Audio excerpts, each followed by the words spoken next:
Hello, everyone, and welcome to Minnesota Varsity League. It is our state tournament weekend, and we are kicking things off tonight with Super Smash Bros. Ultimate. My name is Thunder McFadden, and I am joined by the Super Smash genius here at Minnesota Varsity League, and that is Arnie. Arnie, what's up, man? You ready to get this thing going?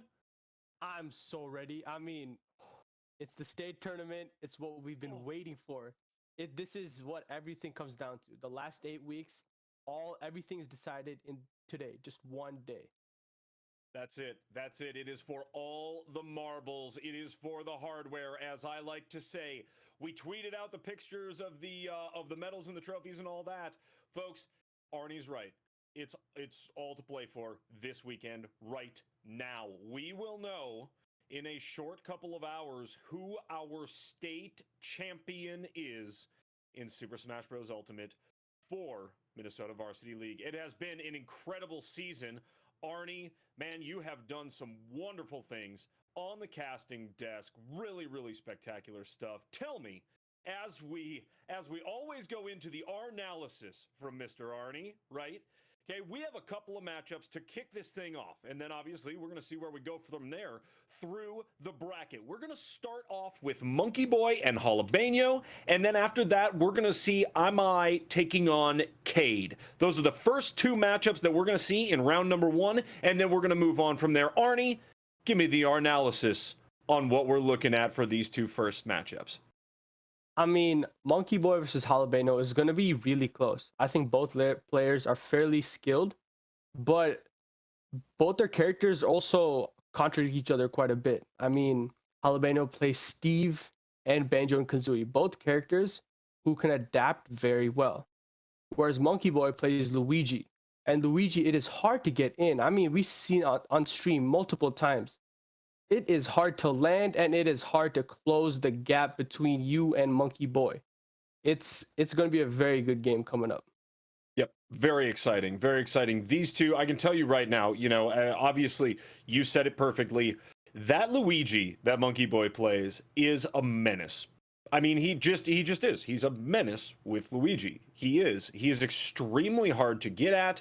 His plungers are always flying across the stage, right? So good with his up smash, side smash, and the up B as well, and has a lot of control over those moves, we find, with Monkey Boy. So that is always going to be a threat and always going to be dangerous when we're getting onto these stages.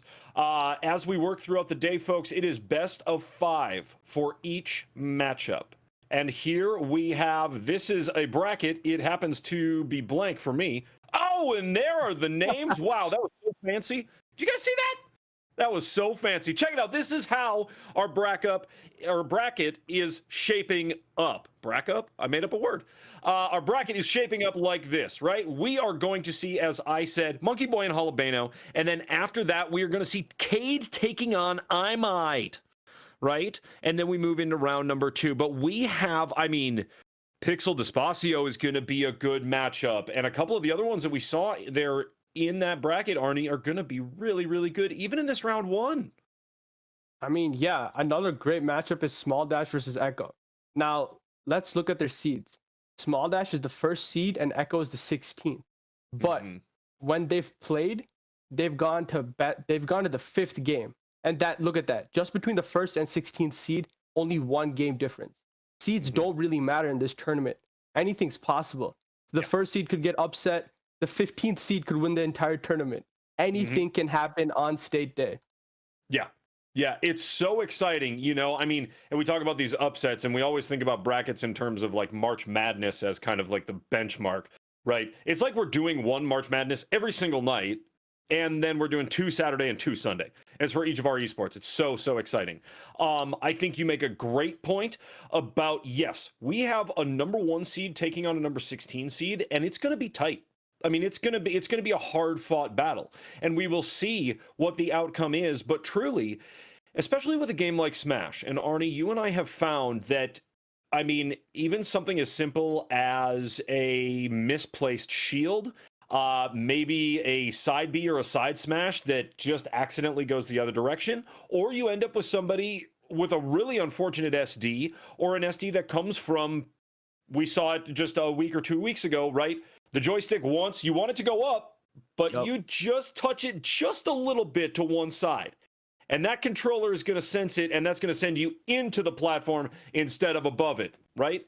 Something as simple as that could turn around a series or take a final stock for any of these players, Arnie. I mean, that's absolutely correct. We've seen that so many times. A player is trying to recover and they try to go for the upbeat, but then their placement is off by millimeters. I mean, it is so minuscule, the difference. And they end up doing side V and they die. I mean, Yep. it's so close. You have to be almost perfect. You got to play to where you have to play to where your opponent makes more mistakes than you do. That's how you're going to win. And not only Mhm. make mistakes, but how can you capitalize on the mistakes that your opponent makes? And how can you minimize the damage on mistakes you have made? That Mhm. just having that kind of game plan is going to help you. 100%. 100%. And there is, to your point there is kind of a spectrum, right? When it comes to that. And again, when it comes down to these players figuring each other out throughout the day, right? It's going to be a matter of, okay, when I talk about that spectrum, what I mean is if somebody is making mistakes, you take advantage of them. And then maybe you can force them to make mistakes. Now, that spectrum goes all the way to the other end of if you have an opponent that doesn't make mistakes at all or doesn't make many mistakes, right? How do you take advantage of the mistakes that they do, right? Because that's not somebody you're going to be able to force into a precarious situation. You're not going to be able to force mistakes, right? Arnie, correct me if I'm wrong, but do you find as a very good Smash player, do you find when you're going up against players if they if you see them making mistakes, you can force them easily or more easily than say somebody who is not making as many mistakes and is more attacking you? Tell me your thoughts and kind of your thought process when you're in that type of battle. When I'm playing against someone who is much better than I am and who makes way less mistakes and is just Mhm. more consistent, the only thing I can do is to stick with my game plan and what I've developed over these years, right? Mhm. Sticking with what's tried and true works, but sometimes you have to take risks. Mhm. Sometimes you can't just keep playing it safe. And I think a lot of that comes from knowledge of the game. For example, at higher percents, you can tech chase with a throw or a tilt, right? That bad spot that you put the opponent in, you can capitalize. If you miss tech on Fox's soft nair or weak nair, you're gonna die to an up smash. I mean, you have to be able to put the opponents in bad situations, like throw Mhm. them off stage. Anytime you're off stage, you're probably in the worst position Mhm. comparatively. Yeah, makes total sense. Makes total sense. And what we find as we're getting these players into lobby, some players are going to find the advantage by, yes, taking a player, throwing him off the stage, getting active with the player, that type of thing, and maybe being a little more aggressive. However, I will, and correct me if I'm wrong, Arnie, but what we see out of Monkey Boy is a lot of maybe less aggressive and more calculated play, right? And what I mean by that is you're not going to see Arnie, or you're Arnie. You're not going to see Monkey Boy doing a lot of throwing off the stage. You're going to see him doing a lot of more like placement in the middle of the stage and waiting for the attack and knowing how to respond, right? Because his response and his mitigating that damage and keeping the range on any attacks is kind of his bread and butter, right? Yeah, I mean, in neutral, Luigi's got Zair, which is the plunger in the air, and it goes a pretty far distance. It's a good move. And then you Mm. also have Luigi's neutral be a fireball. So by mixing up fireball, Zair, and another move, forward air, because forward air is so quick, you can do two forward airs in one short hop. That is incredibly quick. Just that constant barrage of those three moves makes it so difficult to try and close space. And another move that Luigi has which is really good is dash attack. Mm. Any move that's multiple hits, or like tornado or dash attack, if you drop your shield for even one of those hits, you lost it. The move beat you. So it's Hmm. so hard getting that timing down against Luigi and Monkey Boy's gameplay. Yeah. I wonder. Tell me this, Arnie. I wonder if maybe a lot of it is going to come down to effective projectile play. With somebody like Monkey Boy, so good and so effective with the Luigi, right?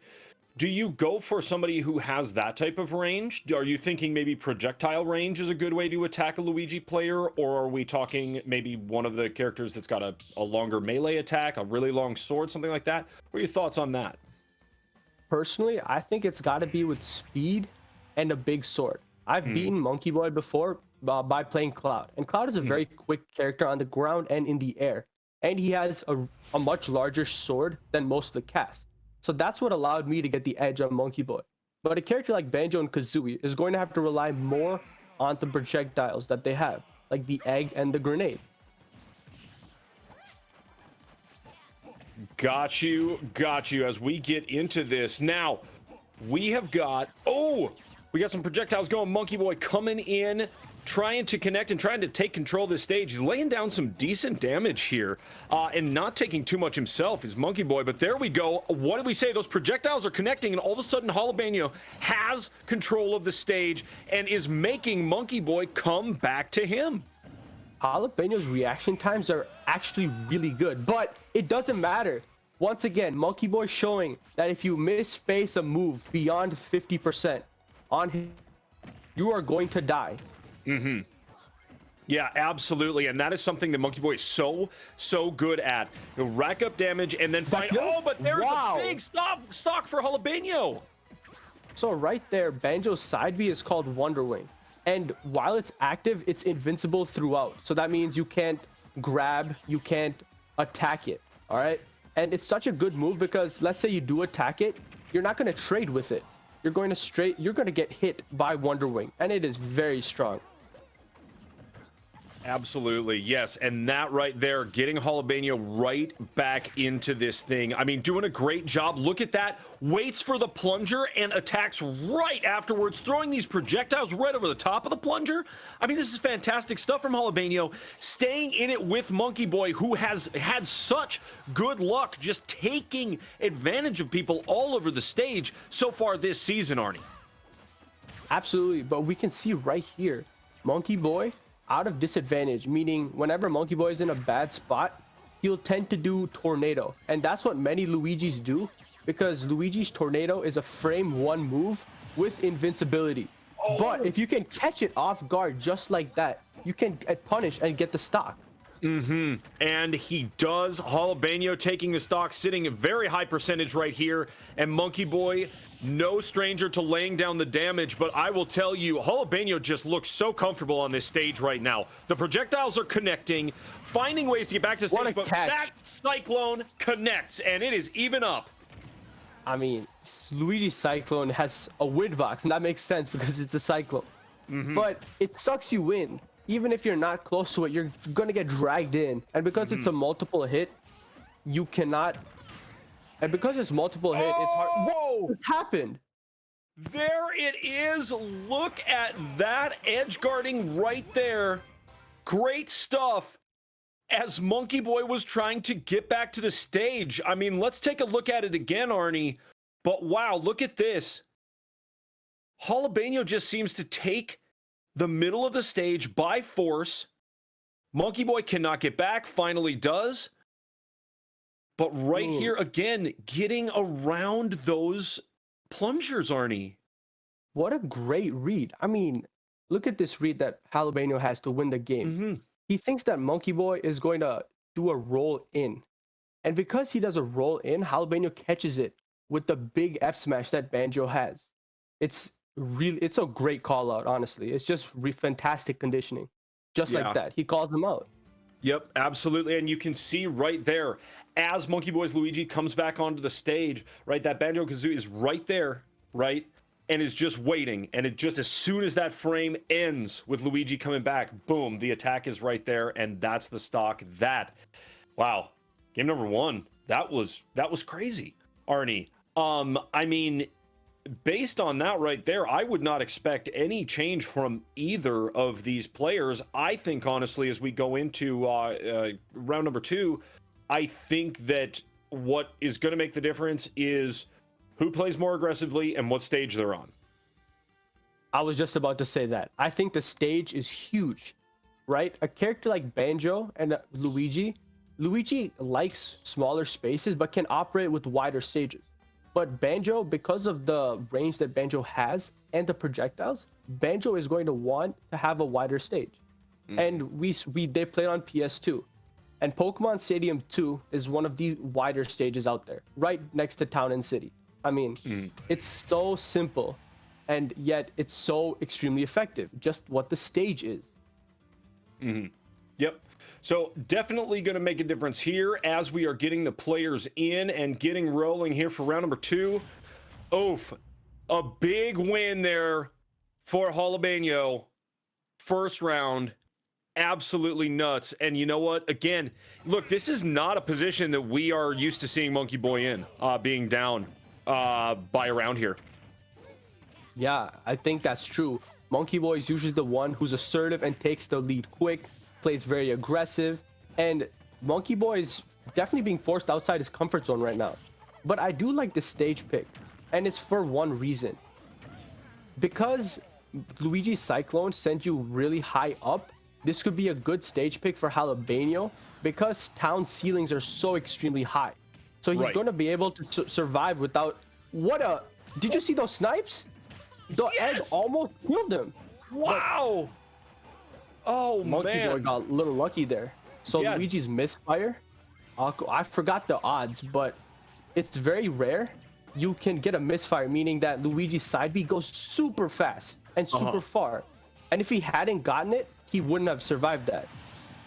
Oh, wow. Wonder Wing, that invincibility right there. Look at that. Absolutely insane as Jalapeno takes another stock. Now, again, high in the percentages, but is able to lay down some damage here. Oh, the side smashes are coming in. The projectiles are coming in. Man, look. Jalapeno making things happen, trying to grab through that shield, but Monkey Boy sends him, and he makes it back. Wow, just barely there. I wasn't quite sure if Monkey Boy was going to make it back. I don't know if you were, Thunder. Whenever someone gets high above Monkey Boy, I'm thinking, oh, here's the Cyclone. Here's the juggling. Like, you know it's going to connect, right? Yeah. Oh, and there it does. Jalapeno sailing. And we are 2 stocks apiece. Man, as Jalapeno comes back trying to gain control of this stage, watching out for that plunger. Gonna try to drop down here in a second, but is sending eggs and sending things. Man, I will tell you, Jalapeno, this is the first time, this is the first player we have really seen take the fight to Monkey Boy in the middle of the stage. I think that's what you said is huge. Because everyone has tried to out-camp Monkey Boy. They've gotten too frustrated with Monkey Boy's campy, not campy playstyle, but calculated projectiles. Jalapeno has been smart with it, but a misfortunate SD comes out by Monkey Boy. And like we said, it was just a little bit off. Oh, and there we are. All of a sudden, the Cyclone hits, and we are even up at a stock apiece. You know, we said earlier, we said before the games, right? The mistakes. If you are playing against a good player, they're not going to make many mistakes. Monkey Boy does not make many mistakes, and an SD like that is very, very uncommon, right? So you're going to take advantage of that, but you're not going to count on that very often out of him. As the percentages seem to be only climbing for Monkey Boy, Jalapeno just continually connecting between the side smashes and the projectiles, and wow, is Monkey Boy going to be able to get back here? Just barely. But he's sent right back off stage. This is... Monkey Boy is... Boom! I gotta explain this, because this is so genius for Jalapeno. Lay it down. He knows Monkey Boy likes to do Cyclone out of disadvantage, right? And as soon as Jalapeno saw that Monkey Boy was going for a Cyclone in the position he was in, just like that, he positions himself so he comes back a little bit, just so the F smash can be perfectly timed. I mean, it is so smart of Jalapeno for noticing that. Yeah, look at that. Coming in, I mean, you know, and that is the type of stage control that we are used to seeing out of Monkey Boy, right? That, like, waiting right here, this is a move, the second time in, if the 2 players were reversed, right here is where the Cyclone would hit for Monkey Boy, right? Yep. And that would be Monkey Boy's stock. So I'm telling you, Monkey Boy down 0-2 right now out of some really impressive play out of Jalapeno. I will tell you, super impressive stuff, but I'm gonna be cautious because I do believe that this matchup is going to continue to be as tight as it has been in the first 2 rounds. Yup. I mean, honestly, you can't count anyone out. We've seen it before. Reverse 3-0s can happen. They can almost happen. I mean, anything is really possible. And I think what Monkey Boy should try and do is to either be better aggressively or be more aggressive or play more safe. I think right now he's stuck trying to do a little bit of both. And because of that, his game plan is not working out as well as it should have been. Yep. Yeah, you know, I think you mentioned it before we even got into the games, right? If you're facing an opponent that is very, very good, whether they are better than you or not, doesn't really matter. If they are very, very good, sticking to your own game plan and sticking to what feels familiar and what feels right is your best course of action. Okay? You are going to want to try to get out of your comfort zone at points if that's not what's working, obviously. But your best course of action is, again, what you are most fundamentally sound with, right? You know, Monkey Boy's Luigi is so good, so clearly there's just maybe a couple of adjustments to be made if he's going to get back into this thing. On the other side of the stage, though, I don't think Jalapeno has to change a thing. Nothing. I mean, Jalapeno's doing a perfect job of whiff punishing. As soon as Monkey Boy throws out an attack, Jalapeno knows exactly where to be to punish it, right? He misses a cyclone. Jalapeno's there with the forward smash. He rolls in. There's a forward smash. He techs out. He does something. There's a grab. It is just unrelenting pressure, and it's at such a good mix-up too, because we don't see Jalapeno grab all the time. Sometimes he grabs, sometimes he doesn't and goes for the attack or jumps. It is, I can't predict what's happening or what's coming out of Jalapeno's brain right now. I think that is one of the absolute keys to this matchup is the unpredictability of what Jalapeno is doing on the stage. 100%. Absolutely, 100%. Jalapeno, you don't see him making many moves or combos twice. Nothing that Jalapeno is not a player who telegraphs much across the stage or across the screen, right? I mean, has really done a very, very good job of being, as you said, unpredictable, keeping things interesting and keeping things different from the last time around. And also along those lines and along those notes, making sure to be reactive to what Monkey Boy is doing, right? Yup. Now I think Monkey Boy is going to adapt and try to win the game, right? But now Jalapeno is going to be on the back heel, I think, because Monkey Boy is going to want to win this game. This is the last game he has in this tournament because it's not double elimination. So he's going to be coming out like a team fighting for relegation or fighting to avoid relegation. Yeah, really going to have to. I mean, look at this damage that's laid down right away. Monkey Boy coming in and connecting, really making things happen here, and has to down 0-2. And whoa, that stock went so fast. 30 seconds. You blink and you missed. I mean, This is what a great adjustment. Yeah. Monkey Boy had a great combo early on to get some nice damage. And I think take him to 50 or 60% off of one combo. Just like this, we see a nice combo. Oh, he ended up dropping it. But now Monkey Boy is in the better spot. This is where we're used to seeing Monkey Boy play. Yep, absolutely. You know, this feels comfortable for Monkey Boy. It feels all very calculated. And now Jalapeno, for the first minute of this match, or this round, we are seeing kind of just a little bit back on the heels, right? But even as I say that, they are evening up the percentages. Monkey Boy ahead by a stock, but man, I feel like Jalapeno with the combos, and that could take a stock at any time, and there takes it. Yeah, great Wonder Wing coming out from Jalapeno. That move is so strong, but that was so close. Just a few frames off, and Monkey Boy could have had the kill. We know how strong Luigi's up B is. It is extremely strong. Yeah, absolutely. And if he connects it multiple times in a row, it is just lights out. But wow, look at that. Connecting on the way back to the stage is Jalapeno. Really good stuff out of him as the percentages climb. Monkey Boy, again, I have not seen this many missed plungers out of Monkey Boy in a long time. But man, there is a key stock for our Luigi main here at MNVL. Man, this is big stuff. This may be a round going the way of Monkey Boy. I mean, I think it definitely is possible. But one thing Jalapeno wants to watch out for is we can see, look at Monkey Boy going for so many plungers. Because now Jalapeno knows Monkey Boy wants a grab at low percents. He wants to get a nice combo. So you got to avoid that grab because that's your opponent's game plan, right? So you want to be able to adapt to it. Yep, absolutely. And I think adapting is the key thing that Monkey Boy has done this round, that he was not doing as much or not doing as effectively, right, in the first couple of rounds. And this is massive stuff for Monkey Boy as he tries to mount this reverse sweep. Look at that, man. Keeping control of that edge. I mean, just good stuff out of Monkey Boy for the time. But there goes a stock, and Jalapeno all of a sudden right back in this. Yeah, I mean, last stock, he's down just a few percent. Well, not a few. It's quite substantial, actually. But it's 91% is a lot to get back. It's a lot of extra credit for Monkey Boy.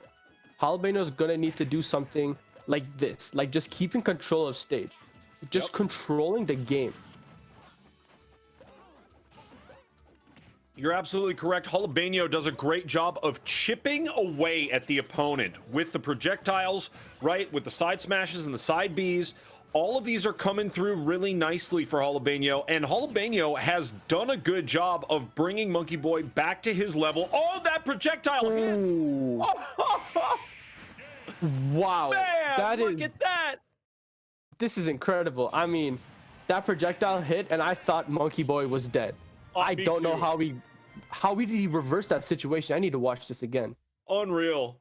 Yeah, this is crazy. Look at that. Monkey Boy.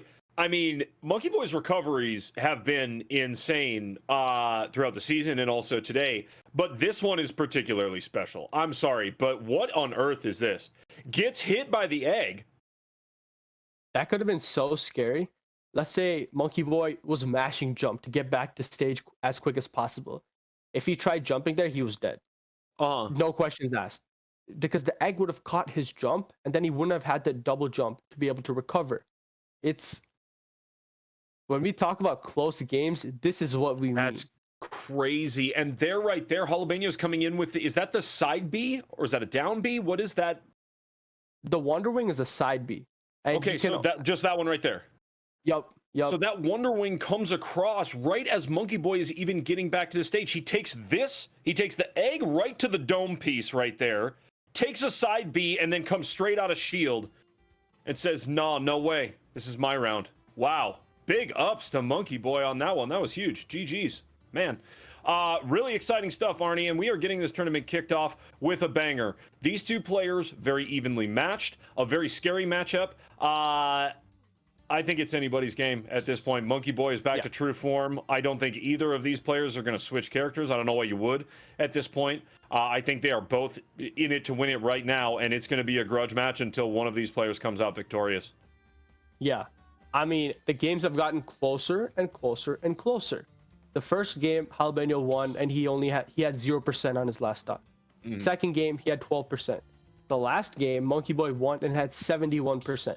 The games are progressively getting much, much tighter. And this is because both players are starting to understand the stakes that are on it. When you start going into this game, if Monkey Boy loses, he's out of the tournament. If Jalapeno wins, he moves on to the next round. Just having that mentality completely changes your playstyle. It sure does. You know, it changes your kind of your mental state, right? It also changes how you are going to play, how you're going to attack, right? When you're attacking either from behind or from, you know, a position of an advantage or being ahead of somebody else, right? You know, those things are always going to change. Monkey Boy taking a ton of damage here in the first 20 seconds of this game. Wow, 71% already. Jalapeno finding ways to connect. And I'm scared for Monkey Boy's first stock here, Arnie.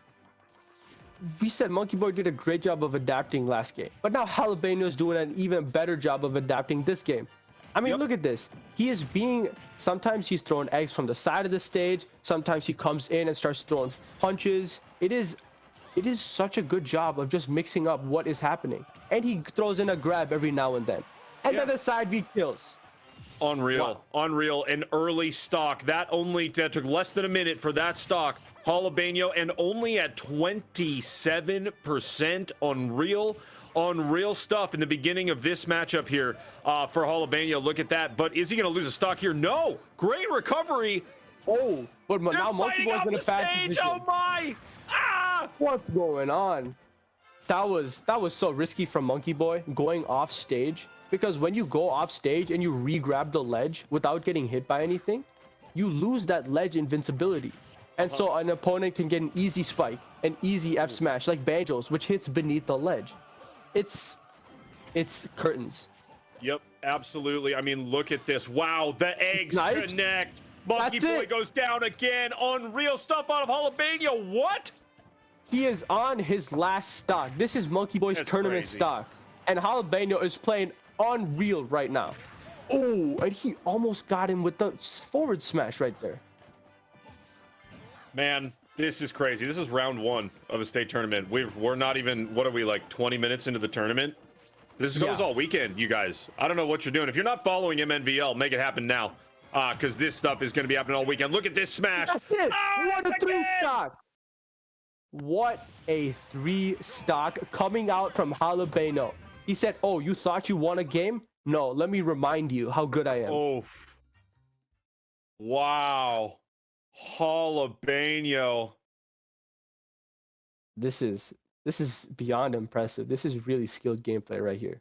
Unreal. Comes in with the side B, connects a side smash. The projectiles don't connect, but just hucks him at that point. Still props to Monkey Boy, because you see right here, when Jalapeno gets the grab and goes for the down throw, whenever you're buried like that, you have to mash the controller very quickly to get out of it. And Monkey Boy did mash very quick. For being at a high percent like 93, that was a really, really good mash. But at that high percent, that combo is just so true that unless your mash is 100%, not even 99%, you have to be perfect at that high percent to avoid getting killed. Props to Monkey Boy, though. I mean, Definitely.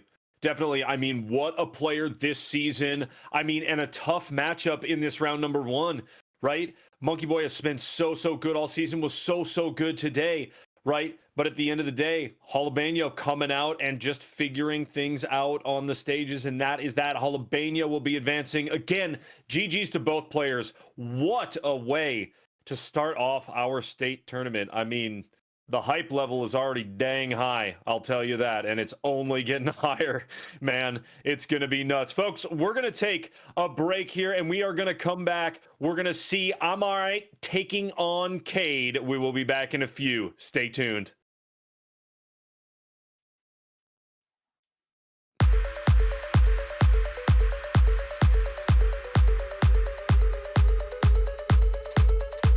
Okay. My bad. Cool. As long as we're breaking right now, real quick, I'm going to fill up my water, and then we'll go. So, do you want to do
Hello, everyone, and welcome back to Minnesota Varsity League's state tournament. It is Super Smash Bros. Ultimate, as you heard right when we were going to break, and I was still talking. I went to grab a little glass of water. I hope you all are staying hydrated.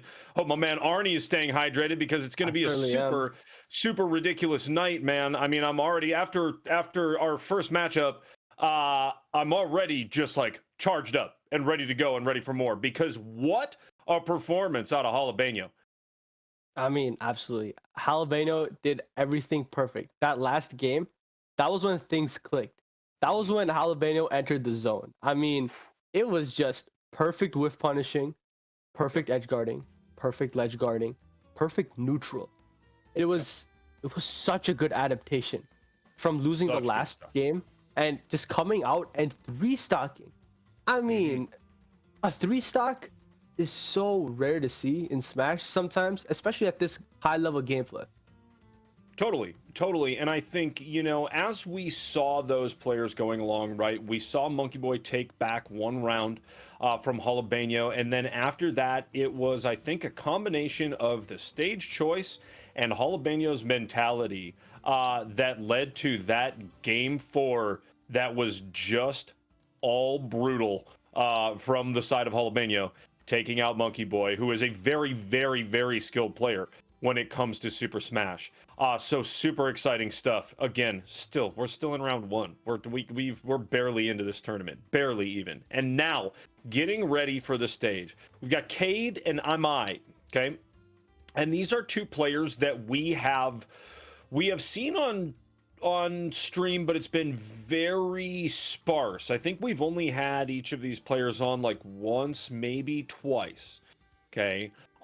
So Arnie, as somebody who has a lot of experience in this league and with these players and all of that, what are you excited to see coming into this matchup? What are you thinking we're going to see? Kind of hit me with the R analysis, we like to call it. This matchup is going to be crazy. I mean, Cade has been a very consistent player, and he's steadily improved, and we've seen that in his last match. But Ite is the defending champ. I mean, he is, when things click for him, they click. And I know because I've lost to him. He's the one who knocked me out. So his Bowser is a threat.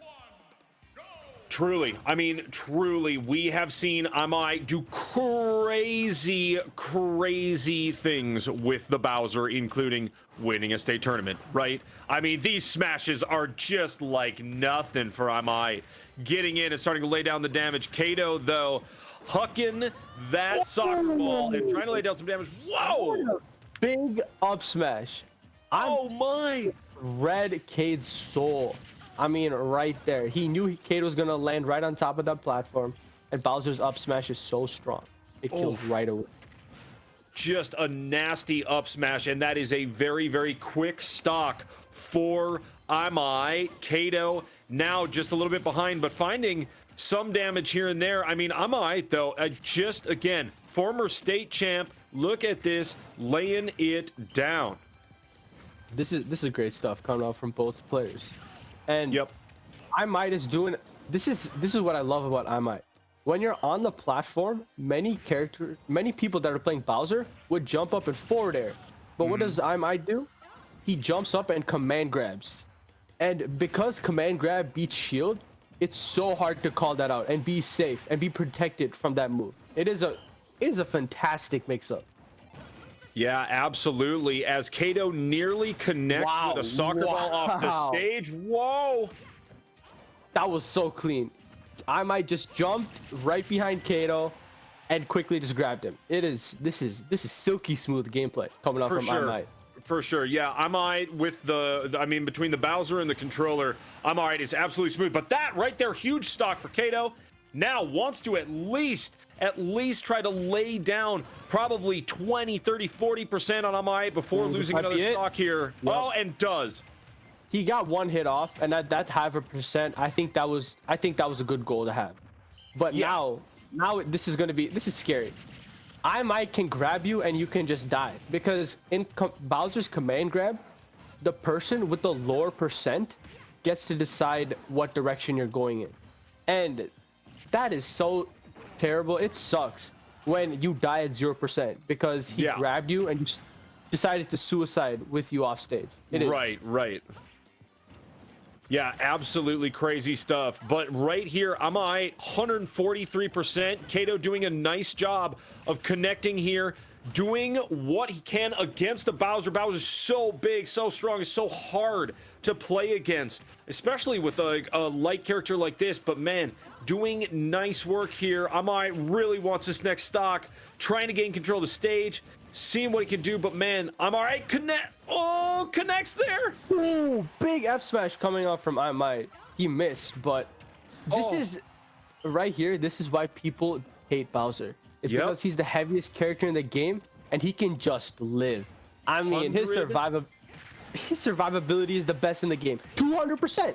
Yeah, unreal. Oh, and finally at 215%. I mean, this right here, if this is the way that this matchup is going to be, Kato is in for a long day, and I don't mean that in a negative way. What I mean is Kato is really going to need to play the long game against this Bowser. Yeah, it's close, but you just cannot get grabbed. If Cade gets grabbed, especially the command grab, not just the normal grab, but the command grab is going to kill at this percent right now. Just like that, that takes it. That's game. Huge. At high percents, huge. That's the move that I Might is going to fish for. It's so powerful. Wow, am I looking stellar right now? This is what we like to see out of Amite. I mean, just fast Bowser gameplay. Bowser is also the fastest heavy. I mean, how unfair is that? Yeah, You're the heaviest heavy and the fastest heavy? Nah, that doesn't make sense. Crazy. It's unfair, especially again in the hands of somebody like Amite. I mean, just we saw it in the last day tourney. I'm all right, coming out so strong with this Bowser, so practiced with the Bowser, and everything just, yep, that's that. Come here, I'm gonna grab you, and I got you, right? Man, good stuff. Round number 1, going the way of Amarait, our fall state champion here in Super Smash Bros. Ultimate. Arnie, Kato did a nice job there of laying down damage and doing what he could against Amite. Here, we do not have a character switch.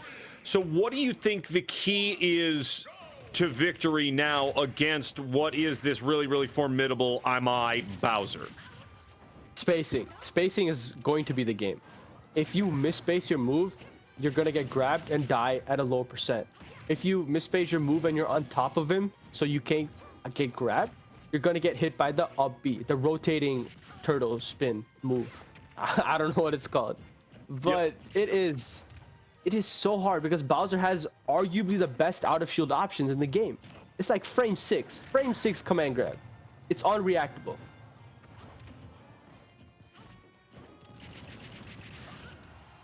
Just like that. I mean, up B out of shield.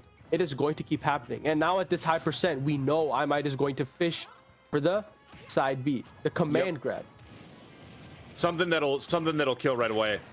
You know, and that makes it so difficult, I think, for Cade here trying. There goes a stock, big one from Amite, and only 50%. I really think maybe Kato, maybe at this point it comes down to more utilizing the range and the mobility, right? Just picking away like that. You know, some of these soccer balls are about to hit off the stage, right? More opportunities like that for Cade, I think, are going to lead to more success, honestly, but it is so tough against Amite, who is absolutely nasty with this Bowser.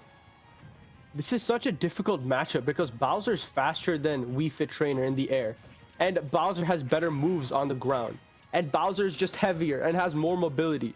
It seems that the only way that Wii Fit has an advantage over Bowser is the soccer ball, is the projectiles.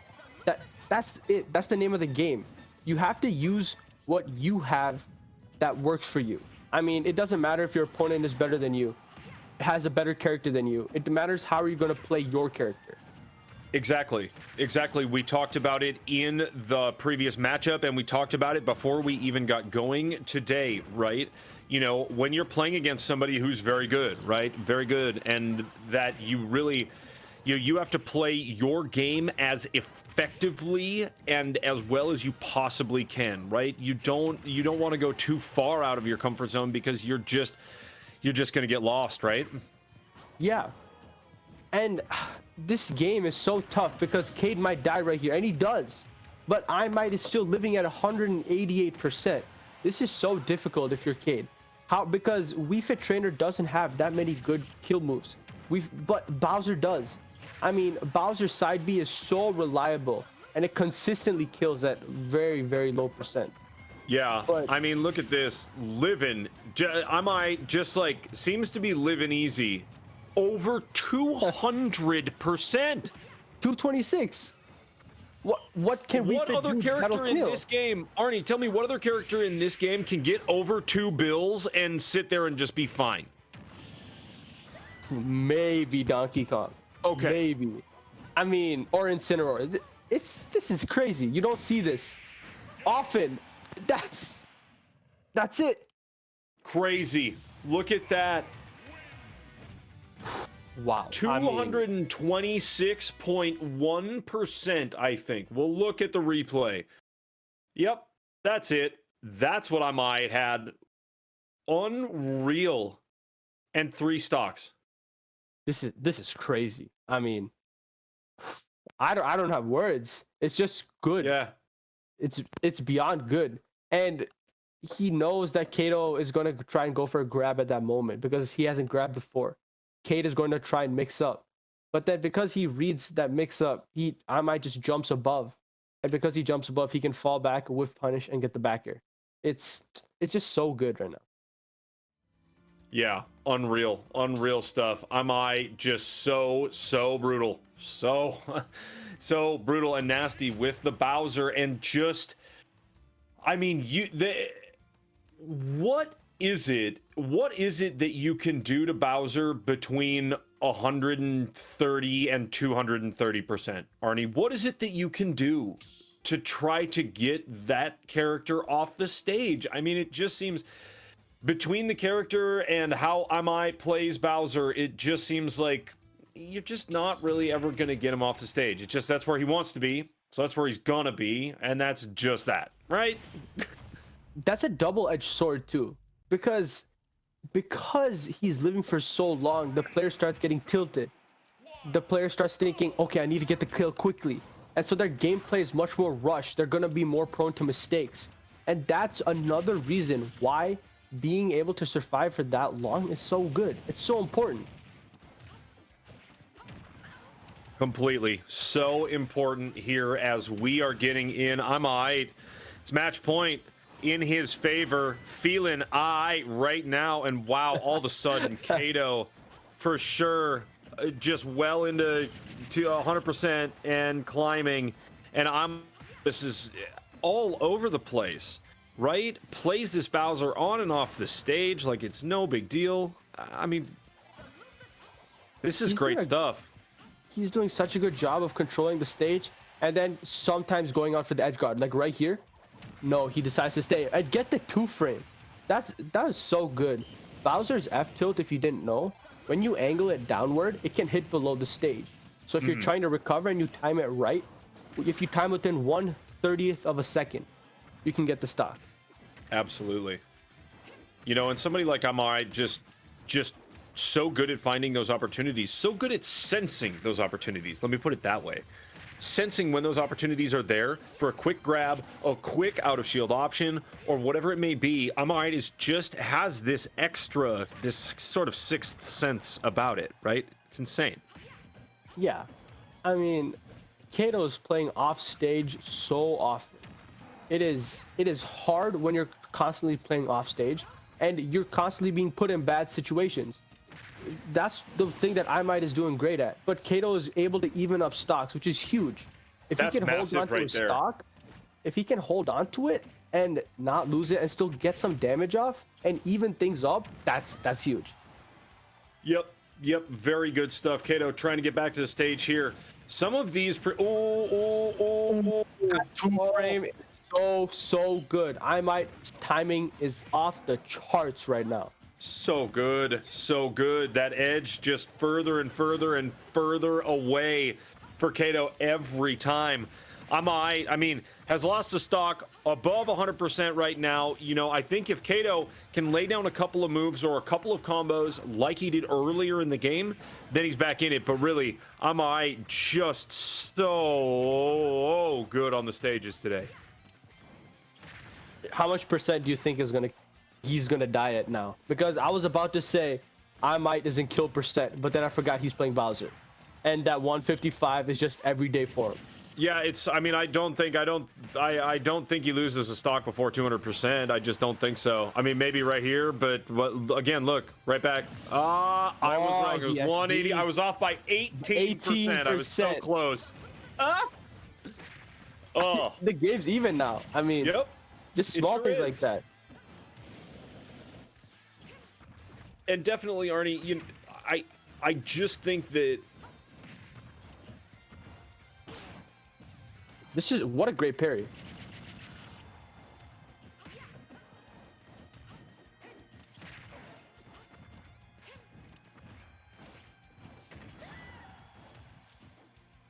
Yeah, it's all of a sudden started echoing for a second. Look at that. Oh, does I might get the stock? Not quite. I mean, Cade is only down by 60%, but if he gets grabbed and thrown on the platform, it's curtains. Is that it? That's it. You called it. It takes it. My, Arnie, are you serious, dude? You called it literally a half a second before it happened. Stop, dude. Oh, Procaster on the deck already, man. What a, I mean, it's Bowser. You have a feeling that's what he's going to go for. But lately, I might has been using back air much more. In the first game and for the first half of the second game, I used a lot of side B. But then in the last game or the last half, and for the beginning of this game, he started using a lot more back air, and that made Cade think that he could shield. But when you shield, you can get grabbed. Yep, so crazy, man. And again, Arnie, literally, it was right here or just right after this that you were like, man, yeah, you know, if he grabs and then slams him on the platform, and then that's what happened, and boom, that was that. I mean, calling it out right there, Arnie, insane. Wow, what a great game for the defending state champ in SSBU here at MNVL. That is massive stuff. Folks, wow, what a couple of games to get this thing kicked off. We are going to take a quick break before we go into round 2, and we're going to get the matchups organized, and then from there, we're going to go do 2 matchups in between each of our commercial breaks, and we will go from there. So, we will see you folks shortly. Be back after this.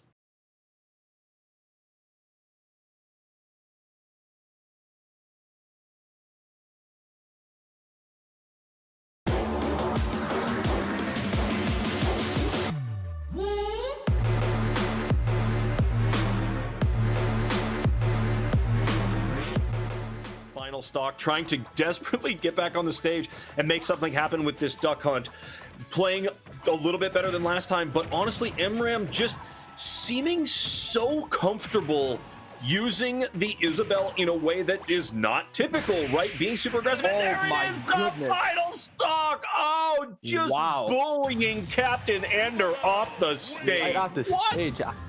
I did not think he was gonna go for that. Wow. Absolutely insane. MRAM's a crazy player. The move is, Arnie, what do you think the move is for Captain Ender here with 1 stock left and already 50%? I think Captain Ender actually might want to slow down his gameplay just a little bit. I think MRAM's playing a super aggressive Isabel, but he's also, I think Captain Ender should try forcing MRAM into a bit of a campy game style. I think that, oh wow, no way. Boom!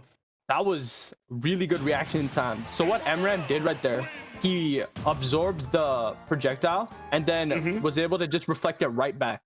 That was really good gameplay. Steersworth back to the stage, but fighting so much, and Small Dash standing in the middle of the stage like, nah, this is my spot. I'm okay. Yeah, Small Dash has just been controlling the center of the stage. Look at this. And that almost killed. Yeah, this is just, it has truly been a lights out performance from Small Dash. This has been absolutely insane. Does it hit? Wow! Oh my! Game! That is huge. Small Dash coming out 3-0. Absolutely nuts. Dinosaur doing everything that they could, throwing everything they could at Small Dash, and look at that, still laying down some initial damage here and both of them trying to gain control of this stage. Small Dash uncharacteristically has more damage at this point than Dinosaur, so Dinosaur maybe the right move in moving to Villager as these two duke it out in the middle of the stage. Oh wow, Small Dash is converting or having really good conversions. For example, what he does a lot is forward tilt to side B, which is true. And I think Dinosaur should definitely shield more. You see Small, but the problem is that Terry's frame data is so good, even if you end up shielding his attack, you might not get a punish right out of it, which is so frustrating, especially for someone that's like playing against the Terry. Right. Yeah, Small Dash clearly having those frames under control and just being that. Oh my! There it is.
Well, hey there. Welcome back, everybody, to the Minnesota Varsity League State Tournament. It is Super Smash Bros. Ultimate tonight.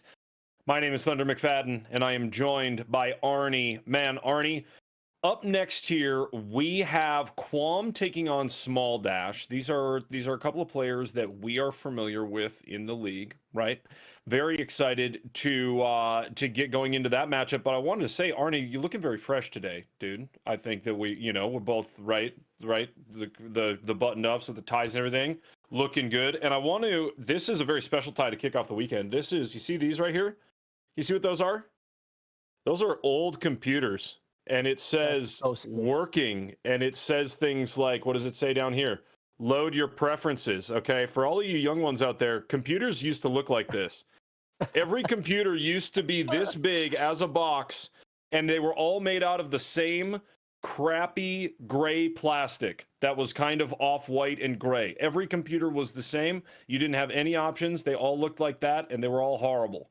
And now look at us, live on stream, Arnie, watching some Super Smash. Gosh, the future is awesome. Anyway, so I just wanted to flash the fresh tie with everybody as we are getting into this next matchup. Anyway, Quam and Small Dash. Okay, round number 2. Arnie, your thoughts as we move forward in this tournament? I personally have never seen Kwon play, so I have no idea what's going to happen. But we've seen Small Dash before, Mhm. and Small Dash uses a couple different characters, and they all complement each other's weaknesses very well. You have Joker, one of the best characters in the game, if not the best.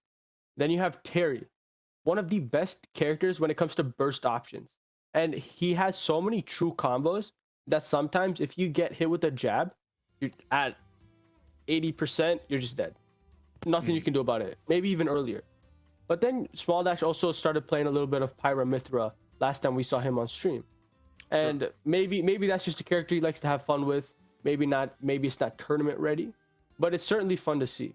So I hope we get to see a couple different characters coming out from Small Dash, and I I'm hope so excited to too. see what Kwam has. Absolutely. I think that's great. I agree with you 100%. And I like that comment that you make about, right, these players and figuring out which of their characters are tournament ready, right? I mean, all of these players are very well versed in the game. All of them play a lot of Smash. But which of your characters are tournament ready and which ones are ones that you just kind of play for fun, right? Knowing your combos, knowing which frame your action is coming, when it's ending, knowing how much end lag you're going to have in that type of stuff, as you and I have talked about in many of these matchups, it all factors in. It all does. And so at the end of the day, it really is going to come down to a lot of what we saw in the first two matchups of this state tournament. How do you read your opponent?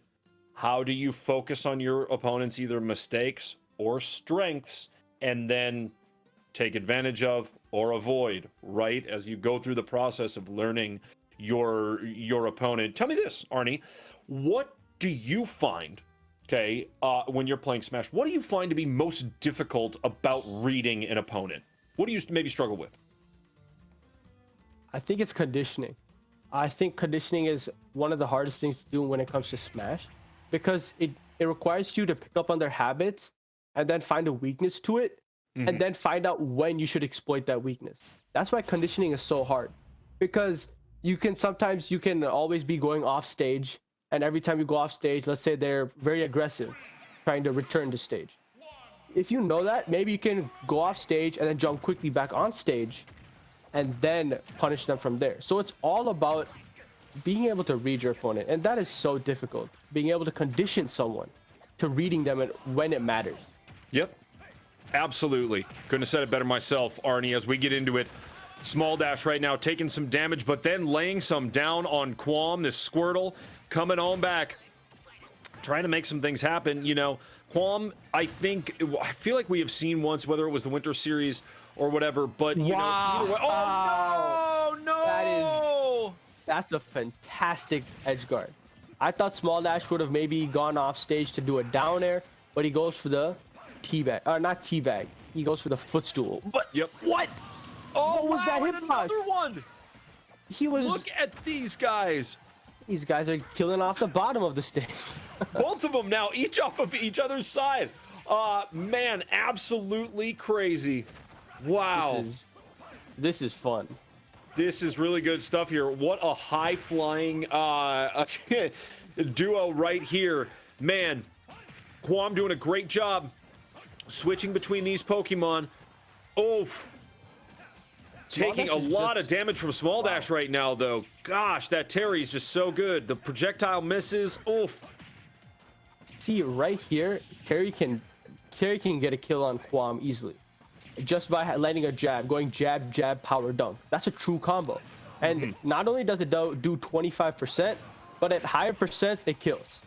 But just like that, Quam brings himself back into the game, Sure and he does. gets Look the at that. kill. What is your Oh death? my! Untouched for that sequence. 10 seconds, absolutely dominated by Quam, and he takes control of the game.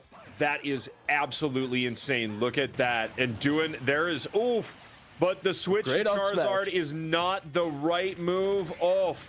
Back to the Squirtle to lay down some damage. Man, one stock apiece. It is anybody's matchup here. Quam has done a great job of kind of trying to get out ahead to get back into it. Small Dash has done a good job of getting ahead and maintaining a little bit of distance ahead of his opponent in Quam. This is a really, really, really good a good pair going up against one another here. One of the hardest things that Quam has to face is Terry's ability to auto turnaround. Now, this is something that the Shotos, and by Shotos I mean Ryu, Ken, and Terry. Oh, I had to hold my breath. I didn't know if that would kill, but the Shotos can auto turnaround. Does that takes it? I mean, I'm losing my words right now. Wow. Whoa. Absolutely crazy. We got to see this again.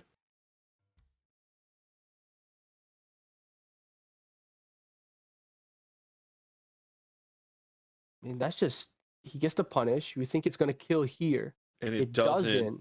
The recovery, one missed projectile that just goes and then he does it high one more time. Says just gets no. punished for missing the projectile. Yeah. Like Small Dash is like, why didn't this work the first time? Let's give that another rip and make sure that works the second time around, because it was supposed to work the first time. Just need a little more percent. That's it. That's it. And there we go. 10-20%. Look at that. Wow. Amazing stuff. That is great out of Small Dash. But I'm going to say it's a very, very tight battle right now. And that was a tighter round one than I think we anticipated seeing. I'm going to speak for myself, Arnie, but that was much closer than I anticipated seeing between these two players. Yeah. I mean, Small Dash is the 1 seed, and Quam did an absolutely fantastic job of bringing himself back into the game. I mean, that 10-second sequence to where Quam established a lead, that was insane. Quam needs things like that. If he's not gonna be winning the entire game, when he is winning, he has to make it count. He's got to take full control of the game in 10 seconds. Yeah, certainly. And right now, wow, look at that stock from Small Dash. Oof, that one's nasty. Just kicked him. Just punted him right off the stage. The reason that was so good from Small Dash is because Quam was trying to recover very, very aggressively. Tried jumping back on stage with the projectile. But Small Dash was just able to punish him for that. Oh, did you see that? That F smash almost connected too. Man, Small Dash is just absolutely freaky. This stage, though, is such a awful stage to play on sometimes, isn't it? Yeah, and this stage definitely favors Quam more than Small Dash. The reason being, Terry's down tilt at the ledge, like right there, sometimes hits beneath the ledge and sometimes doesn't. And because it's that 50-50 that makes Terry's ledge trapping that much worse, just because of a 50-50. Mm-hmm. And is that's something that's going to happen on any stage, or just this one specifically because of its shape? This stage, because of its shape, I think Yoshi's Island as well. Okay. And it's just that slant that just bothers moves and characters so much. It is that added weird thing within the game, right? It just, I mean, those angles on the edge of the stage, they change the way you play. Whether that's in a very subtle way or in an obvious way, they change the way that you approach the game and you play, right? They have to. Yeah, absolutely. I mean, Small Dash is struggling to kill right here, and that's because of Charizard's weight. We talked about it earlier with Bowser, and how Bowser was a very heavy character. This is why Charizard is in Pokemon Trainer, because Charizard is heavy and he's able to kill early at this high percent, but at some point you will die. At some point, no matter how high the percent is, you will die. Yeah, you know, not everybody is going to be like Jalapeno with the Bowser and just, you know, chilling at 180, 200%. Not, I mean, that almost never happens, right? Big character like Charizard, when you get that switch, great to do, right? But it was just a matter of time. Ooh, that projectile again, man. One of those connects, and that is a good stock for Quam, but does not that quite take it? No! I told you. What a true input from Small Dash. Wow. Crazy. This is Terry's goal sauce. This is what makes Terry DLC. When he's above 100%, he gets access to 2 special moves. What he did right there is Buster Wolf. You have to input a command like down, left, right, down, right, something like that, just to get it. So it's very technical too. Yeah, Small Dash Wow. so good that, I mean, just the fundamentals, as you were talking about, getting technical with each joystick and button movement in sequence for these combos. Small Dash has always been a player that is so effective and so good at that base level stuff, the fundamentals, right? And that's where it all starts. That's where it all comes from. That is what makes it so you are able to do all of those impressive combos that we saw out of Small Dash there. GG's to both of these players, but man, I mean, that was a really, really, really hard fought round one, but I always felt like Small Dash kind of had a little bit of a step ahead, or round two, I'm sorry. Yep. Yeah, I mean, Quam died at 55%. That was ridiculous. And the scary thing is, there's nothing he could have done. No, not even the best player in the world can escape a true input, a true combo. And that's what makes Small Dash scary. But we said character switch coming out here. This is going to be a little interesting. I mean, if I was winning with a character and I went up 2-0, I would probably stick with them. What do you think, Thunder? Absolutely, right? You know, I mean, that's, you know, unless your confidence level is such that you have, and we've only seen it a couple of times in MNVL, but if you know what your opponent is coming with, and you have figured out kind of their sequence, their patterns, their rhythm, how they approach, all that type of thing, then I think it's okay to make a character switch, right? The other thing you don't want to do it if it's just gonna hinder you, right? Yep. You don't want to make it at a bad point too, because let's say Small Dash decides to switch back to Terry, and now he's going to be feeling a little off because he just played a different character, right? Muscle memory is huge. Sometimes when you play a different character, you adjust to that different muscle memory. Yep. But I mean, the thing about Pyra is that you can't rush in on her just like that. Yeah. Because the hitboxes are so large. I mean, you are playing with fire. The hitboxes are massive. If you're even around Pyra, you're going to get hit. That's how crazy she is. Yeah. Yeah, absolutely. Look at this. Small Dash taking a ton of damage here. But at the same time, up by that stock. And no, but not now. Big flare blitz. I mean, that was a huge flare blitz coming out. The thing is, Charizard's flare blitz is so strong, but it's one of the few moves that actually damages Charizard as well. And because he takes so much damage, it's such a high risk, high reward move, which is exactly what Quam needed at this moment. Sure enough. I mean, look at this. Quam already at 126%. Small Dash trying to regain control of this stage. Connects with the sword a couple of times, but Quam very good in and out of shield here. Very technical stuff, but man, there goes that stock. It was a matter of time. And now Small Dash with a pretty commanding lead right here in this match point. I really like what Quam's doing right there, of using Charizard's flamethrower to throw Small Dash off his game just a little bit. Because if you get clipped by Charizard's flamethrower, it makes your recovery that much difficult. Why? Because if you're just mashing, you're going to get caught by another flamethrower, and then you're going to SD. But it does not matter, because Quam has just brought this game back once again. Yep, absolutely. And now I think really it's the responsibility of Quam to make sure that these Pokemon switches are executed perfectly. Otherwise, this is going to be another Small Dash dub. And it's, I mean, like I said before, we're sitting at match point. Quam has got to be right on, spot on here. A couple of those projectiles looking very good. That's what he's much doing better than right they now. have. I mean, wow. Just like he made Small Dash take 97% from a single interaction. That's how good Ivysaur is, and that's how good Quam is. And now they're at even percent. They're at even percent, and anything goes. Last stock, last hit. Quam has to win this to stay in the tournament. Yep, it is all down to this for Quam. Oh boy, as that sword comes across, wow. The shields are up. Everybody's just alone. Oh, and they connect. What a Small catch! dash. Wow. Oh. Wow. I mean, this is so smart from Small Dash because you can see Qualm as soon as he jumps up to that platform. What he's going to do there is continue to platform camp, is to continue to keep jumping around Small Dash. Small Dash knows this, and because he lands on the platform so wide out, he knows he's going to try and go back to the platform in the middle. Knowing his route, he can just jump up and intercept it with an up air. Right here. I mean, perfect. There it is.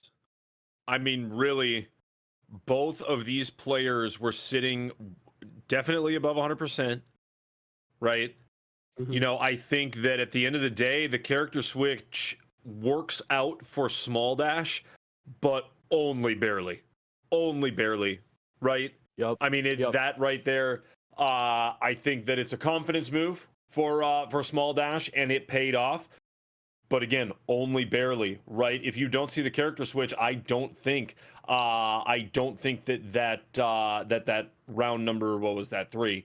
I don't think it would be as close if Small Dash doesn't switch characters there. What are your thoughts, Arnie, before we go into this next matchup?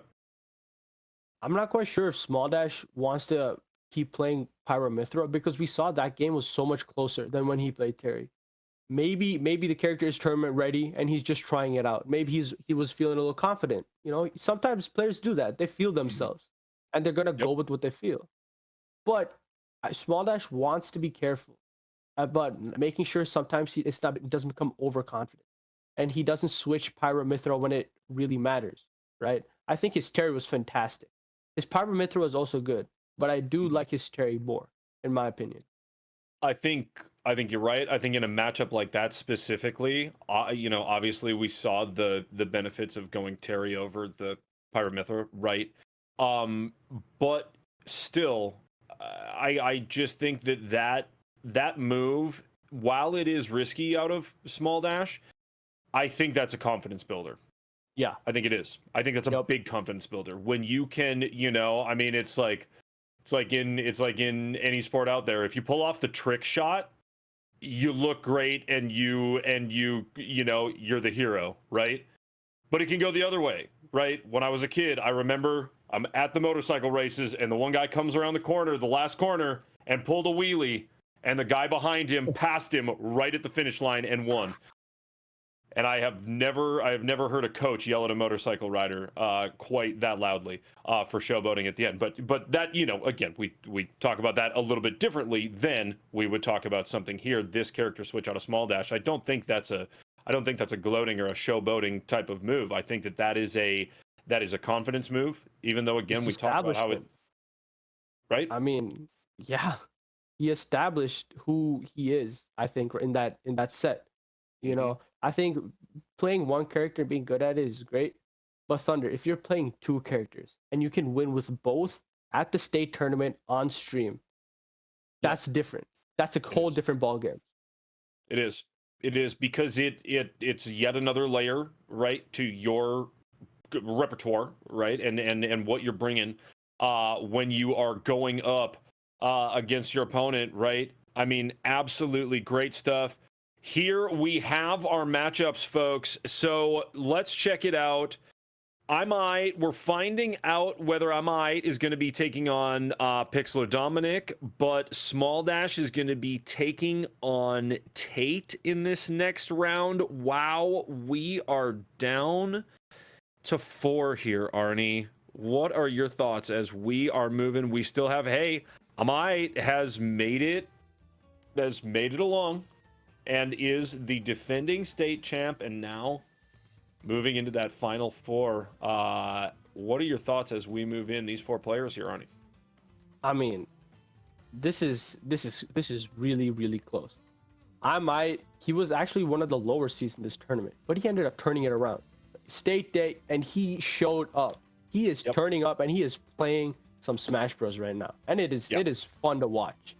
But next we have Pixel, and I think Pixel's made a name for himself. and he's been very clear with it. Yeah, He Pixel lost has to been really iMight. good. Go ahead, sorry. It's all good. I mean, Pixel just lost to iMight last state tournament, but Mhm. this just goes to show you how good both those players are. I mean, they are the top 2 players currently, or well, not currently, but previously in MNVL, and it's transferred over quite well. I think it's transferred over well. Definitely, that's a great way to put it, Arnie. Right? You know, that experience pays off. You know, the experience in the league, the experience being on stream, and some of that. Right? You know, when it comes to tournament time, it's going to help out some. As we are getting into it, this next one we're going to see Pixel. Is that Pixel and Small Dash are playing right now? Pixel and Dominic, I see. That's it. Sorry. I didn't look at the bottom. And then we're waiting on the other matchup. But yes, Pixel Dominic right now. Man, you know, you said it. Pixel has played really lights out every time that we've seen him. So as we get into this, let's see what characters we have. Pixel going to be playing Link versus Donkey Kong. Man, I think this is going to be a great matchup. I think it's going to be a great matchup, especially for Link. This is a matchup that Link is going to enjoy in particular because he can combo DK just like that. It's just easy to combo DK because of his big body. So many things are going to hit, and is that it? Is he going to be able to recover? Oh my! What are these projectiles what is going on? Out of Pixel? Every one of them hits.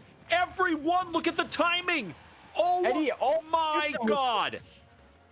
This is what is going on. Serious? What is happening? Are you serious with these projectiles? 0%. 0.0. Wow, that was one of the cleanest stocks I've ever seen in Smash Bros. That was incredible. That just goes to show you DK's glaring weakness, off stage and his big body. Big body is going to get hit by very many things, and because he goes off stage and his recovery is very poor, Link can exploit it with the arrows and the bomb. Wow. Unreal stuff. That is crazy. I'm still reeling from that series of projectiles that Pixel had at the beginning. Every single one. I mean, we're talking 1, 2, 3, 4, 5. They're connecting. Connecting. Every one. I think, didn't Dominic do a nice job of kind of coming back to the stage a little bit slowly? Oh, but loses stock there, though. What a nice confirm. You saw what he did there? He did the first hit of Link's back air, and that kind of props Donkey Kong up and allows him to get hit with the finisher that kills. What a fantastic confirm. That's crazy. Totally crazy. I mean, still. Wow, that was impressive. That was very smooth. Pixel, what? All of this play, whether it's on the stage or off, is like scary, Arnie. Yeah, and I think the cargo throw does take it.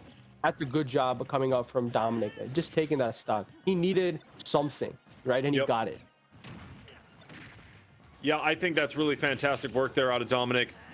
Finding the opportunity, right? Finding the opportunity against a player like Pixel, who's playing so well. Just completely lights out. That's a great grab and move there out of Dominic. Just great stuff. See, the problem is Dominic can't get that many grabs. Now, let's say he kills because of grabs. How do you even get those grabs if you can't close the space, right? Pixel is just doing such an unrelenting job of not letting Dominic close the gap. That was scary. I'm like, these projectiles are giving me goosebumps. I mean, wow. What on earth?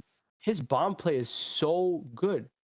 What he's doing is he's dropping the bomb in the air, but then he's also inputting a move.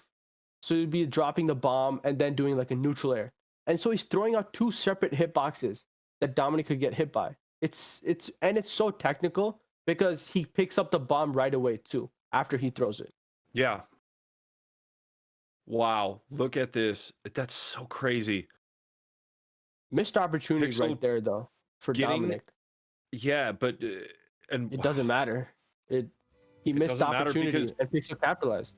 And you see it whether they're on the stage or not, right? What you're seeing out of Pixel is stage control on and off the stage, and you're seeing that absolutely perfect. I mean, we're talking like, if this is a test, this is a 98%, a glowing A for projectile play out of Pixel. The projectile play is freaky. It's freaky stuff. And this stage might just make it even freakier, because there's no platform in the middle. It prohibits Dominic from approaching Pixel. It's just flat. There's no platforms in the middle, and that's where projectiles are going to hurt you. This stage is a bit in Link's favor, in my opinion. Yeah, absolutely. You know, DK wanting more things to move around on and not getting him. And when you're coming up against a player like Pixel, who just has the precision with all of these projectiles and everything else, it's so scary. It just is. Wow. Yup. Dominic has definitely done a better job this game of getting damage before he lost his first stock. And so we've already seen an improvement right here from Dominic. But how much more he has to improve still remains a question. Yeah, I mean, I think that it's part of it is about maybe improvement, but the other part of it is just about timing. You know, timing right that there. was so there good. you go. That timing that you were talking about, that was perfect right there. He used his double jump to get away from the bomb, then prop Pixel up to the stage, put him in an awkward position, and then he can just get the spike. Really good reversal coming out from Dominic. Because, I mean, anybody else, right? Anybody else is just going to keep taking those projectiles in the face all day, you know? Oh, wow. Is that a stock? A stock? What do we have here, Yeah, Dom? that's it. What? No Just way. like a complete reversal of fortune for Dominic. What on earth?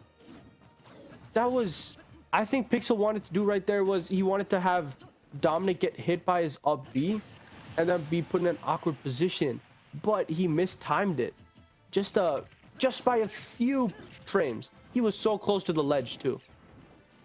Absolutely crazy. What on earth? I mean, both these players are doing a really great job of just meeting each other and just responding. Yeah. I think that's huge, you know, being able to respond and being able to adapt your game plan when you're facing someone like Pixel. Yeah, absolutely crazy. Well, the way that Dominic was able to turn this around, the patience that it took for Dominic to get back into this. Now it is anybody's game. I mean, and you said it. Oh boy. Dominic does not have a jump. Oh, that could have been very scary for him. Scary stuff. Oh boy. But gets back around. That was really creative, jumping right around him like that. Yeah. Donkey Kong does have a kill confirm here. If he lands the down B into up smash, but Pixel's at kill percent now. That's the crazy thing about Donkey Kong. They're both at kill percent. Yep. Oh, does DK get it? Does he get it done? Woo! Oh. Cargo throw. That takes it. What on earth? What? No way. No way. No What? way. What? What is going on? Wow. I mean, Pixel had the lead. He was leading by over 60-70% at some point. But Dominic knew his win condition. He knew that he would win if he got that cargo throw.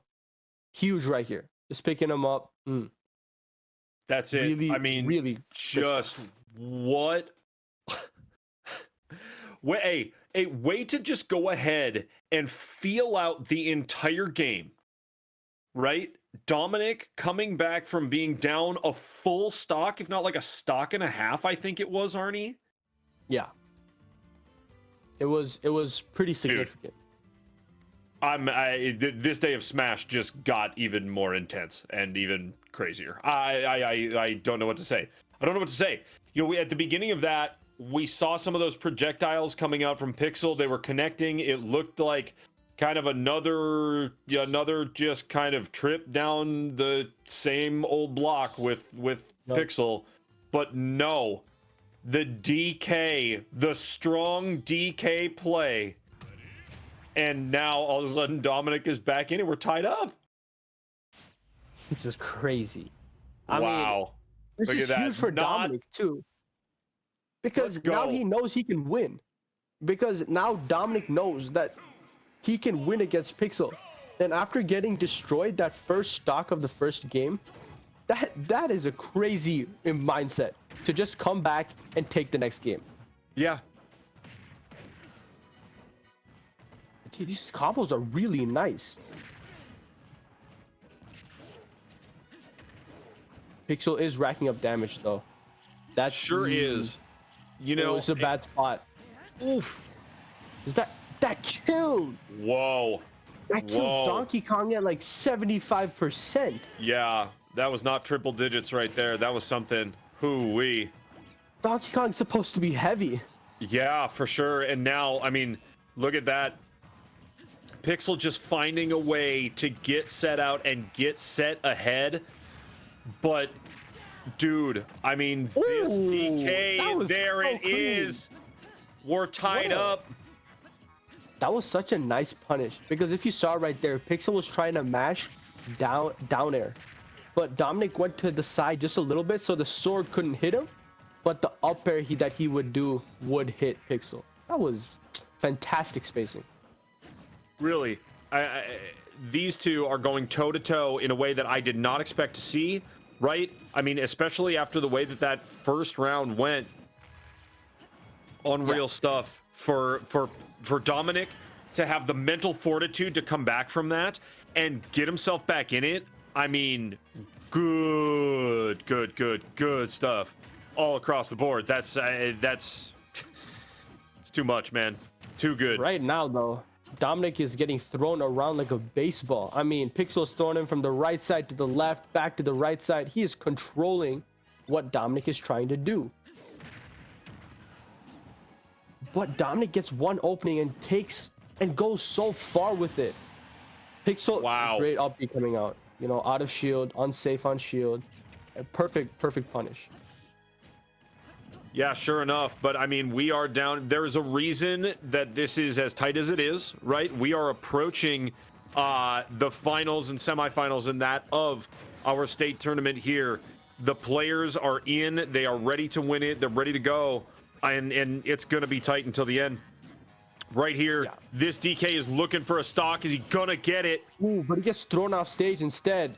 Ooh. Oh, what an unfortunate SD. Pixel tried going for the downer there to get the spike on Dominic, but ends up missing, losing his jump, and unable to recover. Just got a little too aggressive, Arnie.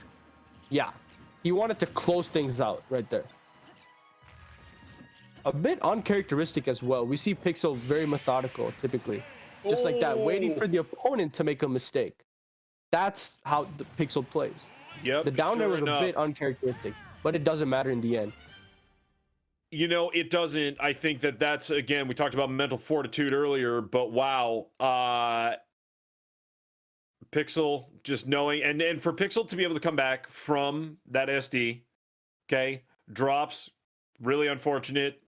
It's his own doing, and he knows it, but to float back down onto that stage and then make this type of work out of Dominic, who has come back into this matchup, this is very, very good stuff out of Pixel. Yep. And it's huge because now he takes the lead. You know, playing with the lead gives you so many more options, right? Now, whenever you're winning, you usually stay winning simply because your opponent's mindset changes. Now, if someone's mindset was to remain the same, whether they won or lost, that would be inhuman, because we all tend to change, right? It's hard to keep playing one way, whether we're winning or losing. And that's why sometimes when we're winning, we play more safe or we play more aggressive. And the same thing goes for when we're losing. right? Yep. It happens to everyone. I think that's a fantastic point. I wonder, I really do wonder how these players, as again, no character switch. I wouldn't expect it. I wouldn't suggest it. Not at all. Let's go toe to toe. These two. I am excited to see what Dominic has to bring here, because these two players, again, they're finding ways to one up one another. They're going toe to toe and they're trading rounds, right? And Pixel taking quick damage here, 63% already. As Dominic connects with a few, getting Pixel off of this stage. Dominic looking more comfortable here at the beginning of this round. Absolutely. And I think one thing that Dominic could do is when he runs to charge Donkey Kong's big neutral B, the big punch, I think he should charge it much closer to the ledge instead of the middle of the stage. Because now he puts pressure on Pixel. Just like that. Just like that. He puts pressure on Pixel and is able to make him pay. Yep. And you talked about it right before we started this round, right? Okay. So this in getting into this, oh boy. Oh, not quite. He is able to recover. But getting out of the ledge against Pixel is so difficult. He'll hit you with the bomb. He'll hit you with a grab, a neutral air. It is next to impossible to get back to stage. It sure is. I mean, DK right here trying to get back to the stage. Oh, and a really good projectile. That is a classic Pixel projectile right there, and it lands. That was a great projectile from Pixel. Really nice placement of the bomb, just so it clips DK and makes him unable to grab ledge. But now Pixel's off stage. I wonder if Dominic's gonna get a punish. Oh no, Pixel goes too deep and he's unable to recover. Wow, that is. Dominic takes advantage of it. Wow, now all of a sudden this game is sort of in Dominic's hands. Yeah, I think now because of that, Dominic might have a little bit of control, but I think Pixel slowly is taking it back, and now I think it's completely even. And now it is. I definitely spoke too soon.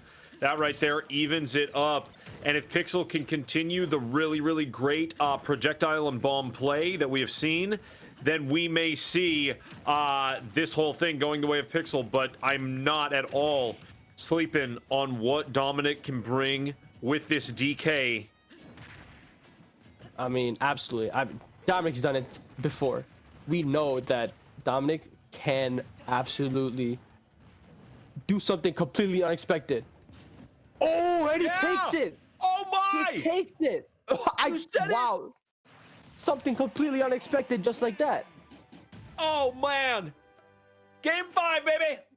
Game 5. Now this is a bit unfortunate because Pixel is grabbed and he's in that cargo throw. He's trying to mash so he can get out, but because he mashes too quick, he ends up air dodging up. And another thing that could have played into that is because he might have thought that Dominic would throw him into the stage. And if he gets thrown into the stage, he'd have to tech and do an air dodge up. But he didn't. He mashed too quick before Dominic could throw him to the stage. And that's just funny, weird to say, you know? You were too good at mashing, and that's what happened. Wow. All right. Game 5, bringing it here on MNVL, bringing the hype, bringing the excitement, bringing the S-tier content. Man, this is all good stuff tonight, and we are getting the state tourney kicked off right, Arnie. Wow, we're going into Game 5 with these two. What? I have no idea what's going on anymore. I'm just shocked, you know? Yeah, sitting here trying to put together our words and our thoughts and all of that. I'm just like, well, I'm sorry, what? With gameplay this crazy and this tight, how do you expect me to really keep my thoughts together? I'm trying. As we get into it here, man, let's see who takes Game 5. This is it. Match point. This is, I mean, sudden death. Sudden death, baby. The spot. This is for the spot in the semis. I mean, this is huge, right? Top 4 is different than top 8. It just has a different feel to it. Yep. Yeah, you're zoned in, you're focused in, you are grabbing for control of that stage. Everything is very, very precise between these two. They have learned what the other is going to do. They've figured it out, and now they're executing right here. Some more of these projectiles from Pixel, connecting. But wow, what a nice shield from Dom as he gets back up top. Quick shield and comes in. Hoof. I mean, the boomerang is so annoying and so difficult to play against because it comes back. Because when you throw the boomerang and it comes back. No. Wow. The connection Wi-Fi error. It happens. Skirt. Not for a game 5, man. Hit the e-brake on game 5. We're coming in sideways and the tires are squealing. Skirt. We gotta hold on to that. Because of the connection issue. What an unfortunate thing, man. They were getting into it right there, game 5. Just unfortunate, you know. Technology. If we had full control over it, that would be great, but we just don't. So, whew, man, you know, Arnie, though, look, I'm telling you, these last few matches of our night are going to be completely out of this world. They've been insane. We're already in game 5, right? And I mean, if the interwebs would have kept up with it, if the World Wide Web, it is Nintendo, as they used to call it back in the computer days, these ones right here. Okay, they called it the World Wide Web back then. Man, that's crazy. People drove wooden bicycles, I think, too, back at that point. But anyway, you know, now we're at this point, and we still have minor technical issues here and there. So we're gonna go trying to get our players back into the lobby and make it happen. Let's see. Yep, there we go, getting everybody back. And honestly, I think the disconnect happened at there's no good time for a disconnect, but it happened at the best time. You know, they were both at even percent, somewhere in the 50s. Both had 3 stocks, and if it was going to happen, it might as well happen when they're even. You know, 100%. You said it right, Arnie. I mean, look, if somebody's up by a stock or 2, you don't want to have a DC at that point, right? That's just brutal, right? You know, and what we have seen, and I think it's happened before. Maybe it was Winter Series or it was another time, right? That where we had a disconnect or something happen, and somebody was up by a stock or 2, right? You know, and in the part of the league rules and part of the sportsmanship of the game, what you do is when you get reconnected, one person is going to jump off the stage once or twice and get it back to where it should be. Luckily, we don't have to do this right now, right? We can get the 2 players back into it and get them going for this game 5. This is it. DK and Link. Let's go. Let's get it. Hopefully the Wi-Fi works this time. I mean, I want to see this game really bad. Yeah, totally. Back to FD. This is such an even stage because it's great for projectiles that Link has, but it's also great because for some reason Donkey Kong can approach better on FD than Kalos. And I think that's just because FD is wider. And because it's wider, it's a little easier for him to approach, which is kind of contradictory because you wouldn't necessarily think of it that way. Truly. Yeah, I mean, this stage, like you said, great for both of these players because when Dom gets control of the stage, it's pretty tough to get back at that DK. When Pixel gets control of half of the stage, he's hucking projectiles, and you're going to have a tough time getting back to that edge. You know, and so when you're grasping for that ledge and you got bombs being thrown at you, it makes it very difficult. These two toe to toe, this right here, hey, there it is. Easy stock. There it goes, but man. Oh, but he's right back. Another one. Stop. Just like that. 2 seconds. Doesn't even matter, and Dominic is right back in it. That was such a clean confirm. Hitting him with the down B that spikes him right off the bottom of the stage, and then can get the nice up smash. But Pixel he just gave 88% in the blink of an eye. 107 now. This is crazy. Oh, but now Dominic's in a bad spot.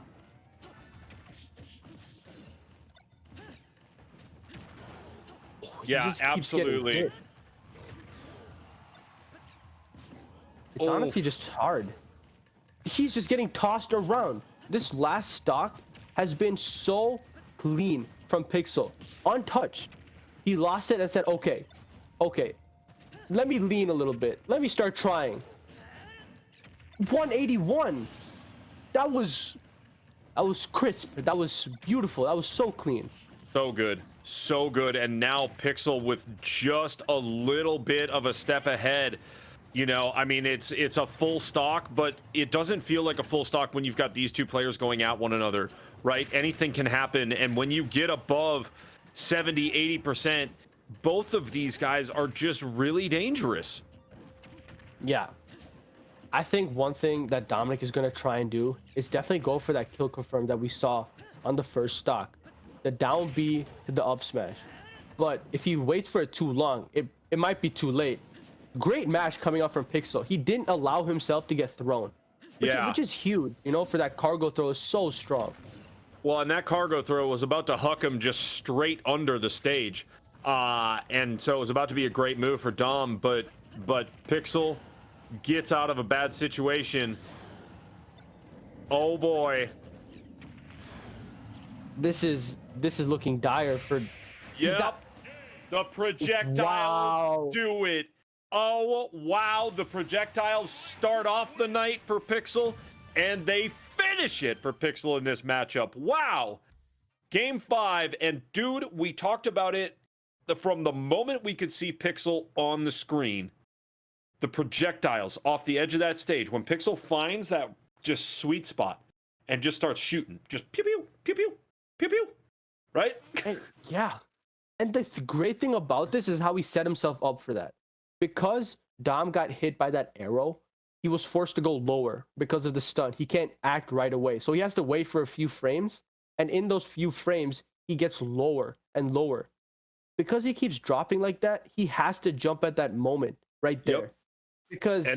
Because Donkey Kong's recovery is not good vertically.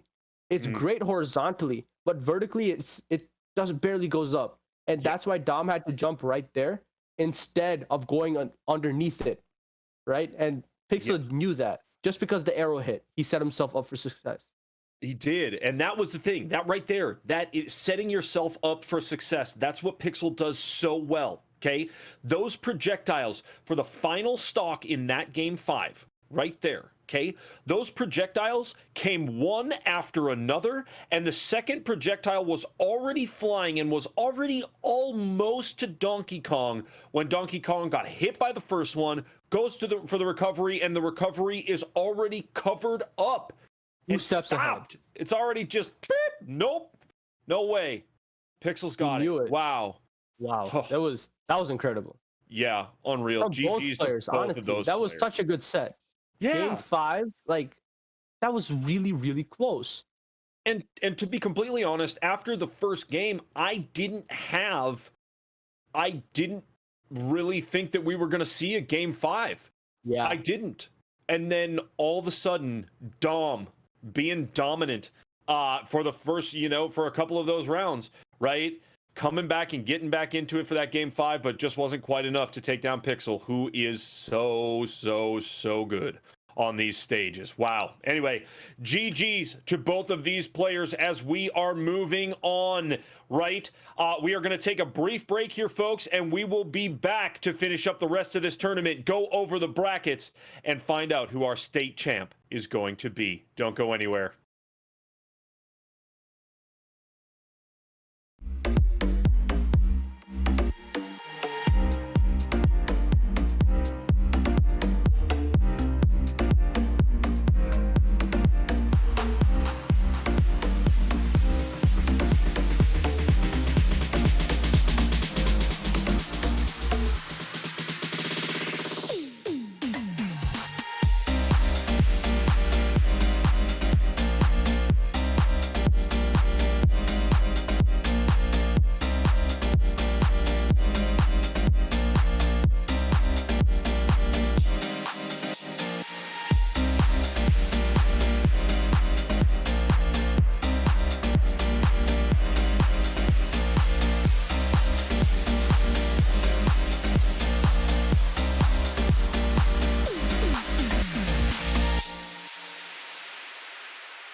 Yo, welcome back everyone to the Minnesota Varsity League State Tournament. We have Super Smash Bros. Ultimate tonight. Tomorrow night is Minecraft. The next day is chess and Rocket League. And then the day after that is Overwatch and Call of Duty. So we have pretty much any game that you could possibly be interested in. Now, if you, and we want to mention this to all of our fans, all of our students who are looking to start a club, if you are looking to start a team to join and be a part of Minnesota Varsity League, you can do it. We have a couple of camps coming up, and the dates are, I just wrote them down, they are May 31st and June 1st, that weekend, August 23rd and 24th, and then September 13th and 14th. All three of those particular dates are going to be times where we're going to be running basically a how to get involved with MNVL as a coach, getting a team started, all of that type of thing, right? For you students out there that are interested in playing, all you really have to do is find a coach, right? Find a teacher or somebody at your school who's employed at your school who's interested in coaching your team, and then boom. As I said before, we got esports for you. I mean, look at how many sports we offer now, and honestly, it's only going to grow as we continue to move into the future. So super, super exciting stuff as we move forward. Arnie, man, what an amazing day of Super Smash so far, and I mean, we're only getting more interesting and more intense as we move along here, boss. I mean, it's semis now. This is top four. This is a top four situation. This is where players start to pick things up. This is where you start to feel a little pressure, a little heat. This is where everything becomes a lot more tense. This is where your muscles tend to tense up a little bit. Yep. This is the harder stages. This is one of, if not the hardest part of MNVL, is the semis. Yep. Right? Absolutely. Absolutely. And if we can go to the bracket just to show you where we've come from and where we are going today, folks, we'll take a look and show you these players. Okay, so we're in the semis. We've got Small Dash taking on Tate and Pixel taking on Imite. Now, that Pixel Imite matchup, correct me if I'm wrong, Arnie, but is that not the exact state tournament, state finals matchup from last season? Yup. That's it. Whoa. Little right? Rematch. Wow. And can't wait to see that. Only one of them gets to go on to the championship. That's the crazy part. Yeah. One of the the top two people from last season is gonna fall. Yep. Absolutely insane. And that again, going back to kind of that point that I made when we got back on the air, right?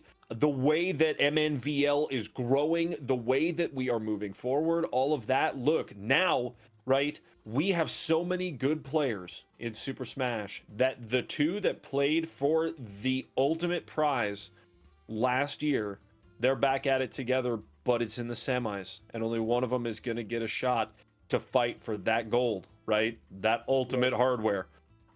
Super, super exciting stuff. I cannot wait to see what those two bring as we get into it. First, though, we're going to see Small Dash and Tate, right? Small Dash. We saw some great stuff out of Small Dash here, right? Tate, haven't seen yet today. What are your thoughts, Arnie, going into this? This is going to be interesting. I mean, have you played against Tate? I don't mean to interrupt you, but have you played Tate, Arnie? I don't think I have. I've played everyone else though. I've played Small Dash, Pixel, and I might. Tate is the one I haven't. And the crazy thing is, he's top 4. Yeah. He just is. And that means he's good. If he's able to hang with the likes of Pixel, Small Dash, and I might, he's a stellar player then. So anything he does is going to be good. And that's what I'm excited for. Yeah, can't wait to see what he brings as we're getting the players organized and getting everything going here. Folks, if you're not following MNVL on social media, now would be a great time to do that, okay? Grab your phone or your tablet or whatever, follow MNVL. You can also follow Arnie now at Arnalysis on Twitter. You can follow Arnie. And you can also follow me on any social media at Thunder McFadden and keep up with my nonsense and also the MNVL stuff that's going on. So grab the socials, everybody. Just follow all of us because we always got cool stuff going on. Great stuff as we are moving into this matchup. I mean, Arnie, I'm not really one for making predictions. I'm not really one for doing like pick 'em and like that type of thing, right? But I am interested to know what you think we're going to see between these two as we get into it here. Ooh. Oh, this is going to be good. I love this matchup because Roy is fast paced. And I love seeing Roy play because Roy players, they go right in, right? You got the hilt as the sweet spot. So you have to get up close and personal with your opponent. And that's why Roy is one of the most aggressive characters, if not the most aggressive in the game. Yeah, absolutely. Look at this. Tate goes by Phantom and Small But Dash. he doesn't have a jump. Oh! Small Dash actually saved him right there.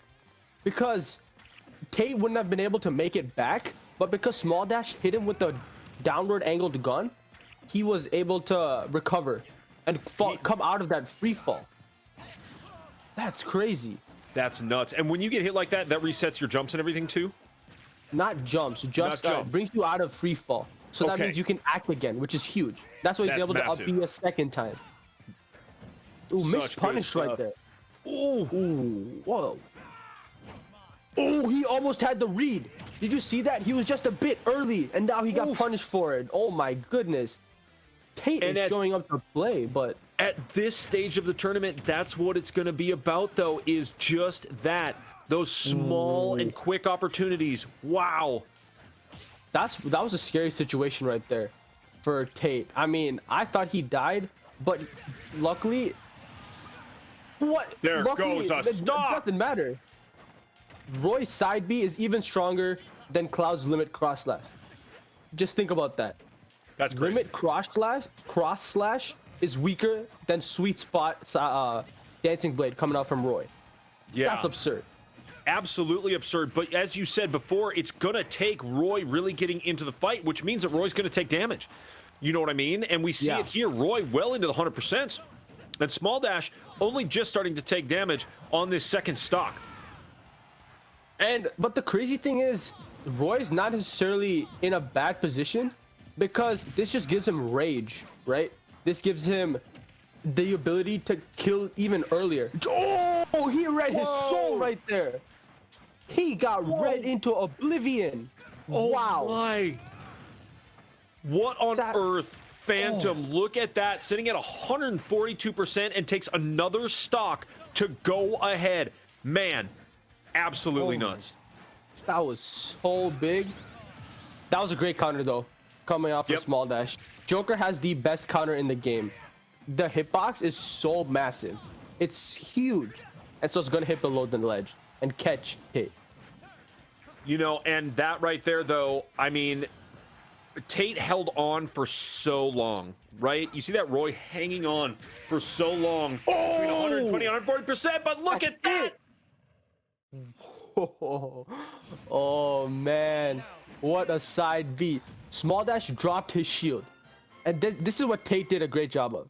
So sometimes when you're doing Dancing Blade and your opponent shields the first of the 4 hits, you decide whether you should either do all 4 or you can stop right there. But Tate, he decides to do it even slowly. He increases the intervals between the hits right there. Did you see that? Yeah. Between the second and third hit, he delayed it, which made Small Dash think he was going to stop, but he did not. He tricked Small Dash right there. Oof.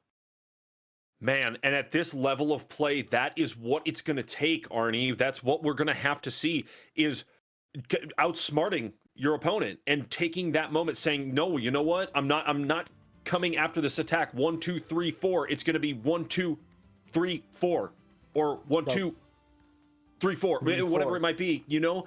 And coming in like that, as you described, so key to that first game win. I mean, massive stuff. What a great Roy we saw on the stage, Arnie. I love that Roy, and a reason is because he knew his conversions, right? Sometimes he'd get the sweet spot, but he knew what the sweet spot would combo into. Then sometimes he'd know when to get the sour spot, and sometimes the sour spot will combo into a sweet spot. But because Roy is so fast and has some fantastic frame data, he is able to quickly combo, and that's scary. Chrom and Roy are sword characters that can combo. That's scary. Yeah.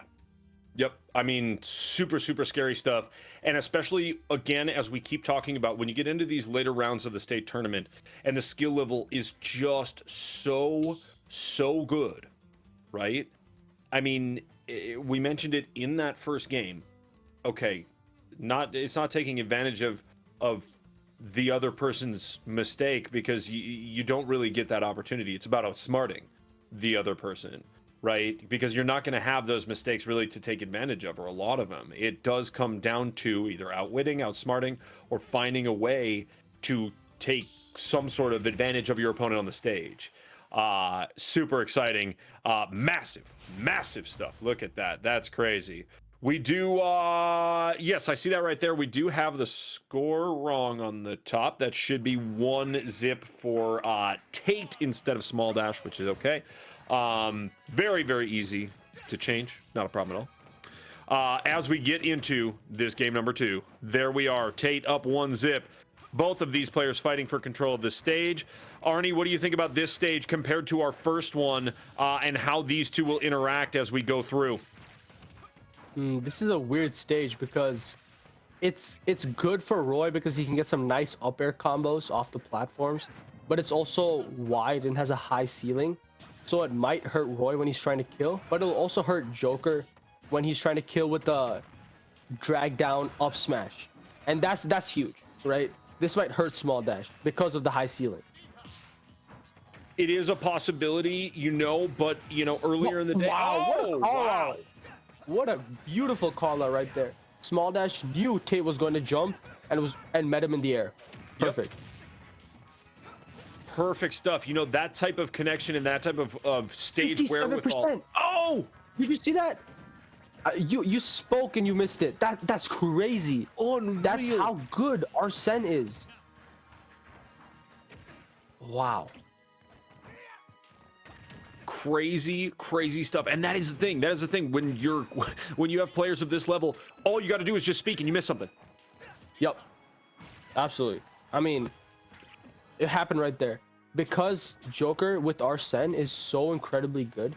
Arsene's not only extends Joker's hitboxes, meaning he makes the moves bigger, he also makes them stronger, deals more damage and more knockback. Yeah, but a great back air coming off from Tate right there.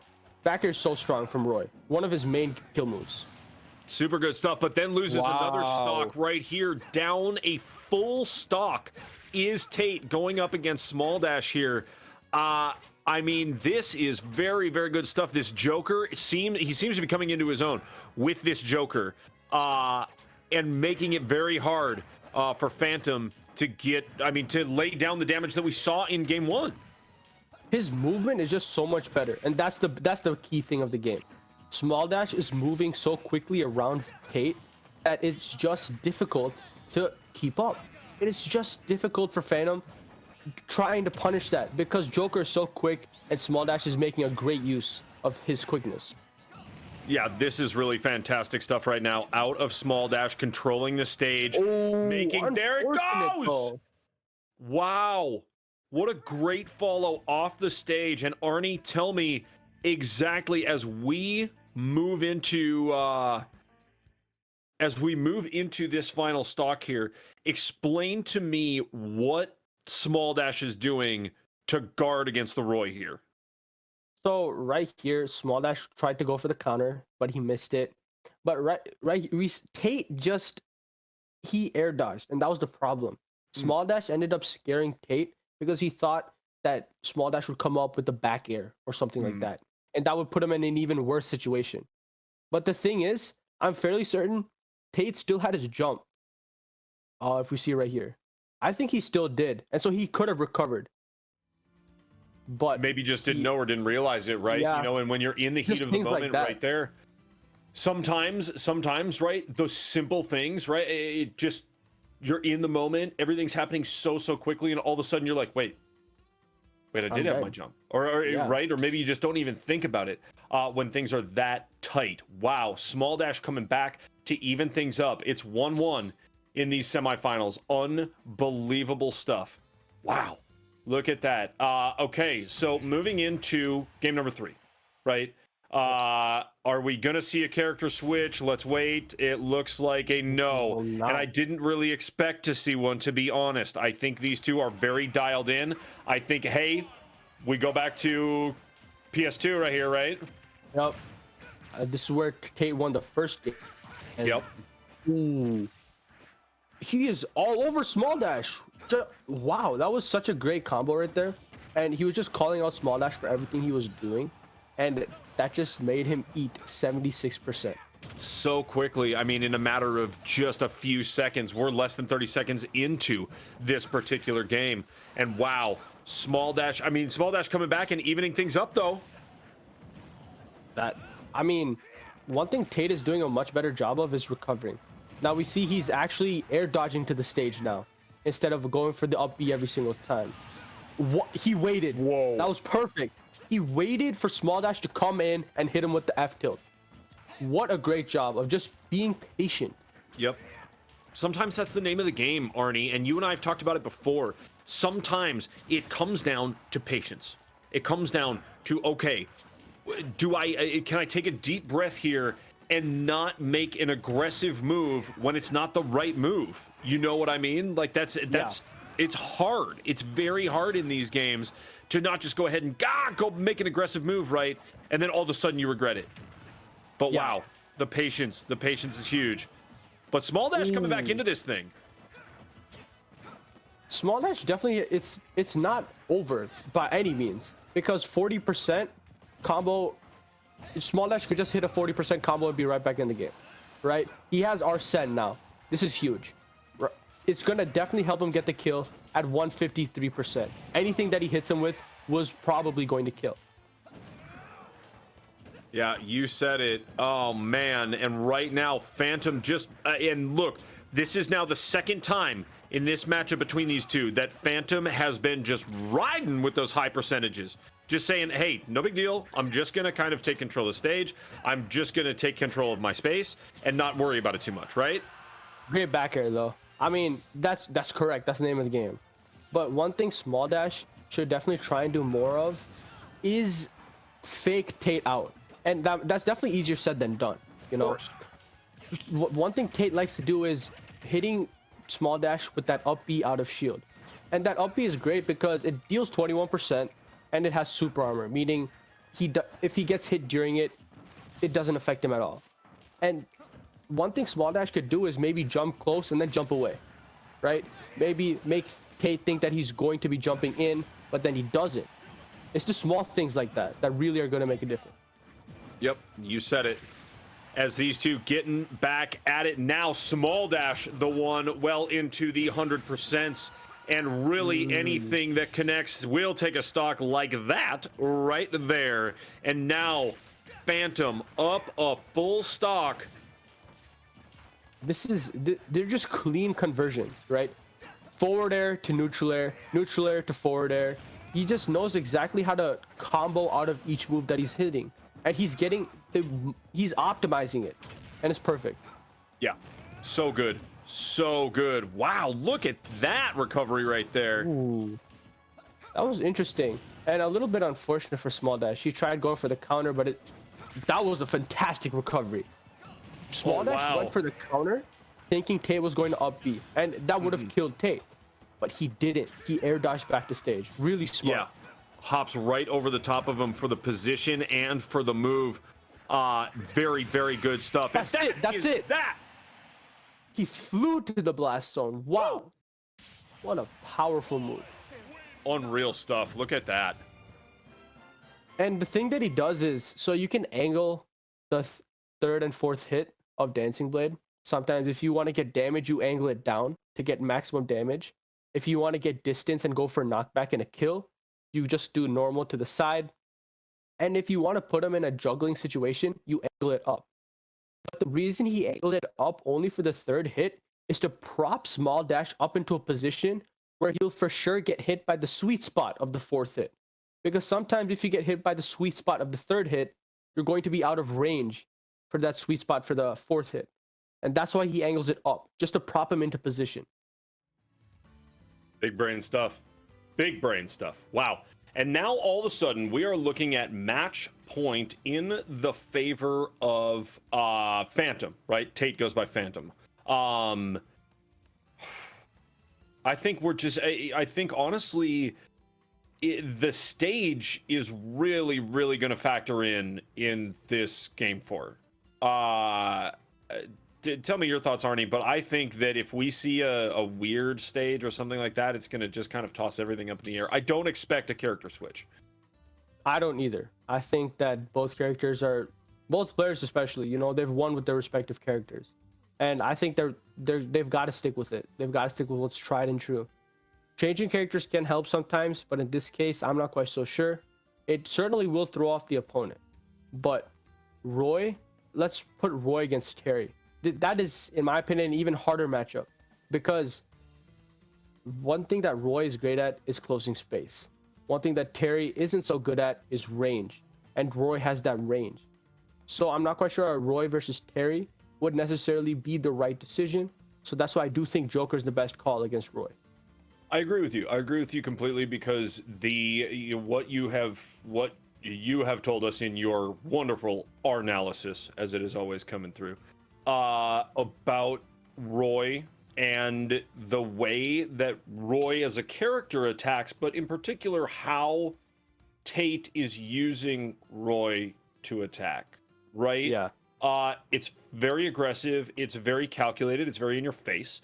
And I think your point about you don't want to switch to a character that can get, I mean, run up on or closed up on really quick, right? Because it's very clear that Phantom is going to be up in your grill the whole time, right? And we don't There we see go. character switch. Yep. What's the stage, I wonder? Yeah, and we are about to find out. Oh, here we go. Not sure. Now, this is a great stage for both, but it's a better stage for Joker, because that middle platform is going to help him combo so much better. But at the same time, Roy is also going to be able to combo better with up air strings. So it does depend who is going to utilize the center platform better. Right. Yeah, it really is going to come down to that, because as we've seen, both of these players can make things happen, whether they're on or off the stage. They're both very good in space. They're both very good at finding the combo, right? Not just making it happen, but finding the combo. Really, a lot of times, the battle is going to be to find where to start things off. And these players both very good as they are fighting for control of that stage and that platform. Man, the percentages are rising, and there goes Phantom for a stock. But wow, these two just came in and they just started. I mean, it was like a boxing match where the two just going at each other, like wailing, just over and over and over. Look at that as the damage goes down. That was really nice by Small Dash. Getting that early kill and getting that lead is huge, especially at this stage in the game. And another thing Small Dash is doing really well is catching Phantom and frame trapping him.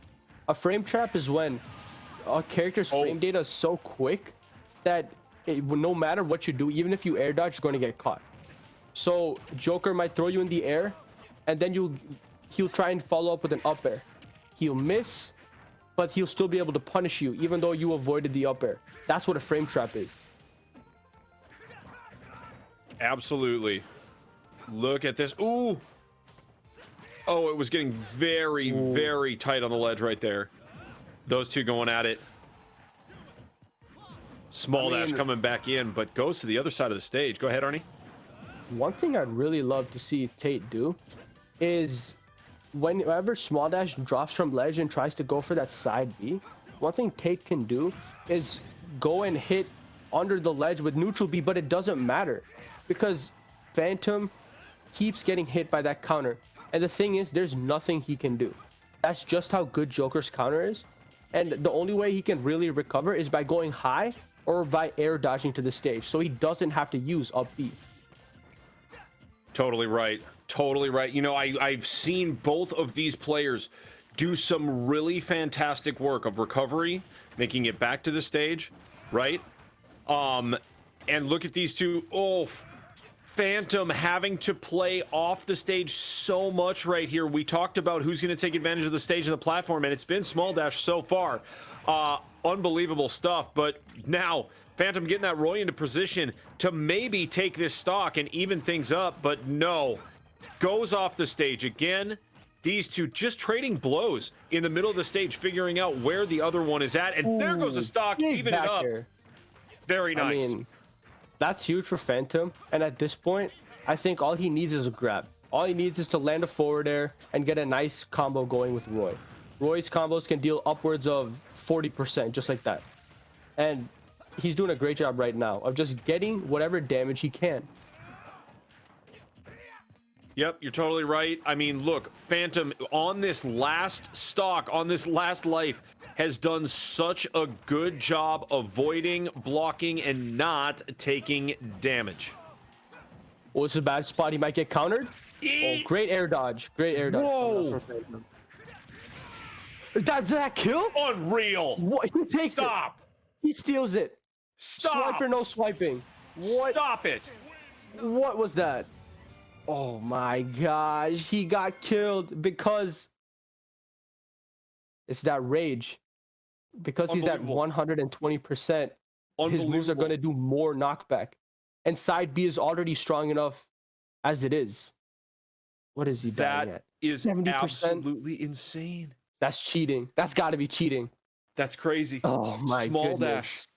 Small Dash goes down. Small Dash, the number 1 seed coming into this tournament, goes down and will be fighting for third.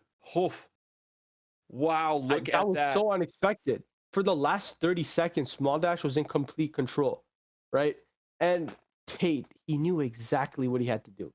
He had one win condition, and that was side B, and he took it, and it paid off. You know, knowing, props to Small Dash, that was fantastic. But props to Tate because he knew exactly what he had to do to get O-dub in that situation. Mm-hmm. Well, and the two of them in that particular game, that game 4, right? The two of them came out so strong, and then all of a sudden, within about 30 seconds, they were both at 80-90%, right? So they both come out fighting super hard and super nasty. And then in the middle, there was a kind of point where there was some leverage and whatever that was traded.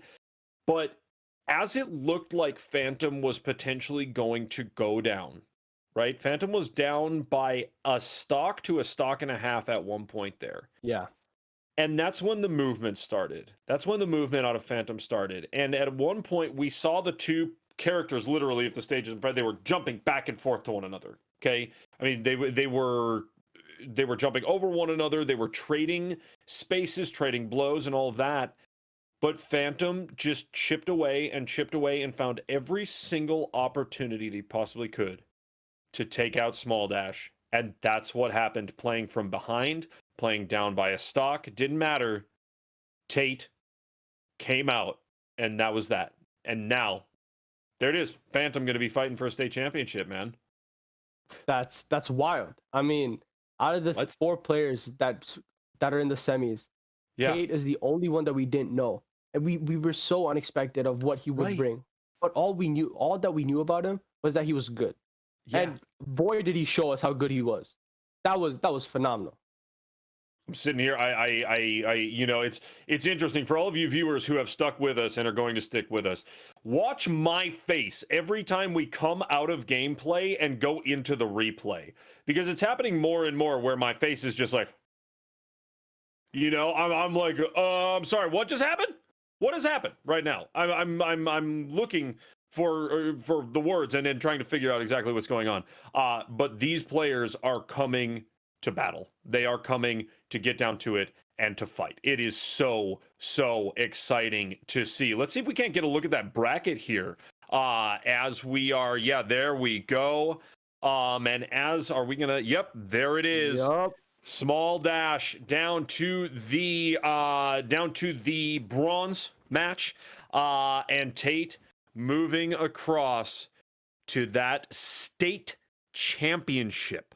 State championship. Say that out loud, man. Oh. State champ. Man, being a finalist, that's something different. What? You know, the crazy thing is we didn't know who Tate was. No. And he established a name in just a few hours. He showed us how good he was. Yep. I mean, that's and you know what it reminds me of? It reminds me of you, Arnie, the people's champ, the man making the run, right? The underdog doing it, whatever. Okay, that's what it kind of reminds me of. I speak of that very fondly.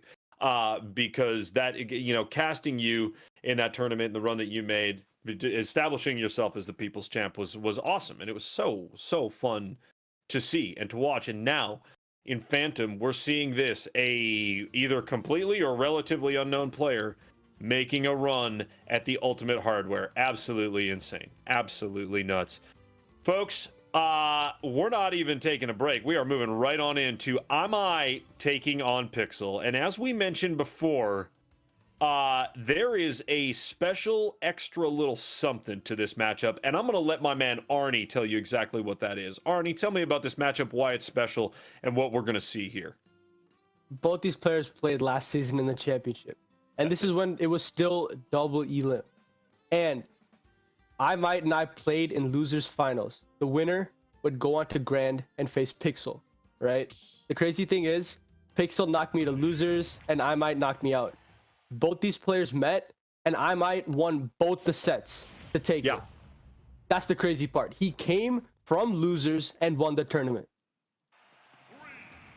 Yeah, absolutely crazy. Came out of the losers bracket, won, and then won the tournament. As you said, taking not only you down, but also taking down Pixel. And here we go into it again. This Bowser, Link, what is going down here as these two start fighting for control of the stage? Look at that grab. Man, Bowser's so nasty when he get those grabs on you.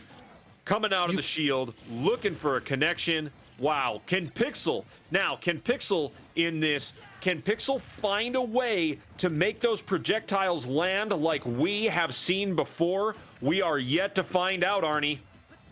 One thing, you can tell these players have played each other so many times, because every time that Pixel lands something or rushes at I Might, typically he'll go for a grab right there. And I Might has played him so many times, he knows that, and so he spot dodges. These players have played each other so much that they know each other's habits, and that's why this game is so special. Up smash takes it though. Not even Bowser can survive that at 150%. Absolutely crazy stuff. Pixel coming out, taking the lead right away, but look at that percent, man, and that percent up against a Bowser, that's scary stuff. Yeah. Oh, does he get the platform? What fantastic DI coming out from Pixel. He DI'd just perfectly to where his drift did not let him go to the top blast zone or to the right blast zone. It was perfect. Totally perfect. I mean, look, and that we're getting into a level of perfection. There we go. There the stock goes. Great F tilt coming out from I Might. You know, it was a great F tilt, but look at this. I mean, now sitting at 80%. There come those projectiles we've been watching all day. Oh, those are spooky. It's so hard recovering back to the stage. And then even when you're on the stage, Pixel's just going to hit you right back off. It is so difficult closing space. That was really neat though, because you'd think he'd just go straight to the ledge, but he doesn't. He goes above the ledge and tricks Pixel. Yeah, totally. Oh, so good. And we talked about that, right? Tricking your opponent, outsmarting your opponent, whatever it might be. There is another stock. Bowser goes flying. And, oh, is he going to take a stock right away? Going to try for sure? That was very close. I think one thing I Might is definitely going to do is just play the space game right now, because Bowser's forward air hits beneath him as well. It's a complete semicircle, and that range is so good. But what happened? Wow. Oh, unfortunate. Yeah, right there, I Might just fast fell. He jumped, and then he thought the bomb might have hit him, so ended up fast falling, and then just didn't hit the B button. Yep. Yeah, and when you're in that moment, I mean, it is just so... Look, everything is so tight. Everything is happening so fast, and it just... Poof. Yeah, you hate to see it when you get off that far off the edge. Something like that happens. Yeah. Oof. Yeah, if you're that Bowser, you hate to see it for sure. But I will say this. I think that Pixel, I Might, is a very, very tight matchup. These two players... Anything goes for these next couple of games. I mean that. It's going to take... I think it's going to take really perfect play from either of these players, or near perfect, right, to overcome what the other is offering. Very interesting. And, oh, an interesting stage here. This is a very good stage for Bowser, because the top platform, if he gets the side B and throws him right on the top platform, it kills even earlier. PS2's platforms were much lower but that extra height is just gonna help I Might even more. Yeah, absolutely. Gives a heavy character like that more range, more opportunities to make things happen, and more space to use. Obviously, right? Very exciting stuff. I'm all right. You know what? And this particular game coming out very strong, much stronger than I saw in the first one. Yeah, I think that was great patience. He waited for Pixel to do the down air, and as soon as he landed, perfect. So good. So unbelievably good out of I Might. Getting back to the stage now. Wow, but getting back to the stage, Pixel makes it hard. Pixel makes it very, very hard to get back to the stage no matter what character you are playing. So watching out for these projectiles and getting back is something that I Might has been effective at. Right here, up by just about a stock, and trying to make something happen. But wow, can't seem to stay on this stage lately. The great thing that I Might is doing is that, or it just works out for him, is the bomb that Pixel uses, it automatically will activate if it touches fire, right? And because Bowser has flame breath, he's able to detonate the bomb. But that was a fantastic reversal coming out from Pixel. I Might went way too far deep. Pixel was able to capitalize and just take him to the blast zone. Yep, you know it. And now, oof, but Pixel taking a lot of damage from this Bowser, and that right there almost going to take a stock. Oh, that was a clutch parry. Did he use his own bomb to get back to the other side of the stage? Yeah. So Link can do sick. that. If you throw the bomb down and activate it quick enough, you're going to be able to blow yourself up, and it's really nice because it gives that ambiguity, that mystery, you know, that you could recover like that. Yeah, absolutely. Wow, that was such a good weight. Because last time I Might tried doing that combo of narrative forward air, Pixel air dodged through it. So what does he do this time? He waits for the air dodge and punishes that. Fantastic adaptation. Adaptation, perfect. Perfectly said. Learning your opponent, right? It's so essential in games like Smash or Rocket League or whatever you have. Learning your opponent, figuring them out. It's good stuff. Good stuff to do. It's going to make you successful. And that is what I Might is doing right here. Ooh, great F tilt coming out from Pixel. He just covered a lot of options that moment. The bomb was there, the F tilt was there. But now I Might has 120% extra credit lead. This might kill. Ooh, not quite. Almost though. Very close. The next one will probably kill. Oh, just barely missed the it. grab though. Oh, does he get it? That's game. Gets it now. No, he missed the platform. Oh wow. That's huge. So that would have killed if he planted him off the platform, right? Yeah. It didn't matter which platform either because he was at such a high percent. Yup. Wow. Just that small opportunity though, it might just be what Pixel needed. Oof. It could be. He's What getting if back it in the is? game, Oh the momentum. man. Oh, he's trying to go for that grab. You can see right there. Yep. Before that, there it is. Meets him in the air. Wow. I mean, it's 1-1. This is exactly what we expected. It's neither player is pushing over and giving an inch to the other. You know, and getting through those couple of missed grabs that Bowser had, right? Am I just finding the way? Yeah. This was such good stuff. That was Pixel right there. What he tried to do was he has a habit of jumping when sometimes in pressure. And I Might just knows that and he didn't fast fall the forward air, which is big. He waited and then just used it so that the hitbox would last longer until he hit the ground and it would cover more space than if he fast fell. And we're starting. Here we go again. Bowser and Link. Oh. Now this is interesting because the bomb can sit on a very specific angle for Pixel and that'll help him a lot. But Bowser's forward tilt also 2 frames better on this stage. So this stage, the slants do help both players. Yeah, you said it. I mean, and now, so if it helps both players, right, it's going to be a matter of who is the one who takes the most advantage of it, right? Who is the player that gets the most out of this very strangely and controversially shaped stage, let's say, in the world of Smash. People just, you know, I mean, at the end of the day, you either love it or you hate it.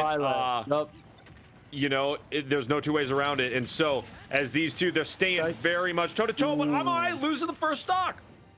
That was a great punish by Pixel. Right there, he tried going for that up B, but Pixel just jumped away because he knows that likes to do that whenever he's threatened or has pressure on him. And now Pixel is able to take a nice early lead and just build up damage. He's getting a lot of extra credit. Which is very, very nice to do in a matchup like this. Okay, it gives you that extra little bit of breathing room, and gives you that extra little bit of confidence. Obviously, as we are tied up, we're 1-1 in this matchup. Winner goes to state finals. Loser goes to play anything for third. Right now. Do you see this? This right here is why Pixel is so good. He is just controlling his stock and making sure that he keeps playing it safe enough to where he doesn't die, but also that he keeps consistently getting a little bit of damage. 8, 9, 4%, just keeps adding up. Yep. But the smash does take it. Huge side B. Yeah, Pixel does a fantastic job of chipping away at the opponent, which he needs to do, especially coming up against a heavy like Bowser. That was almost such a sick combo. Going off the back air into the bomb, but Pixel does take the stock with a nice forward air. And now he's up almost a full stock.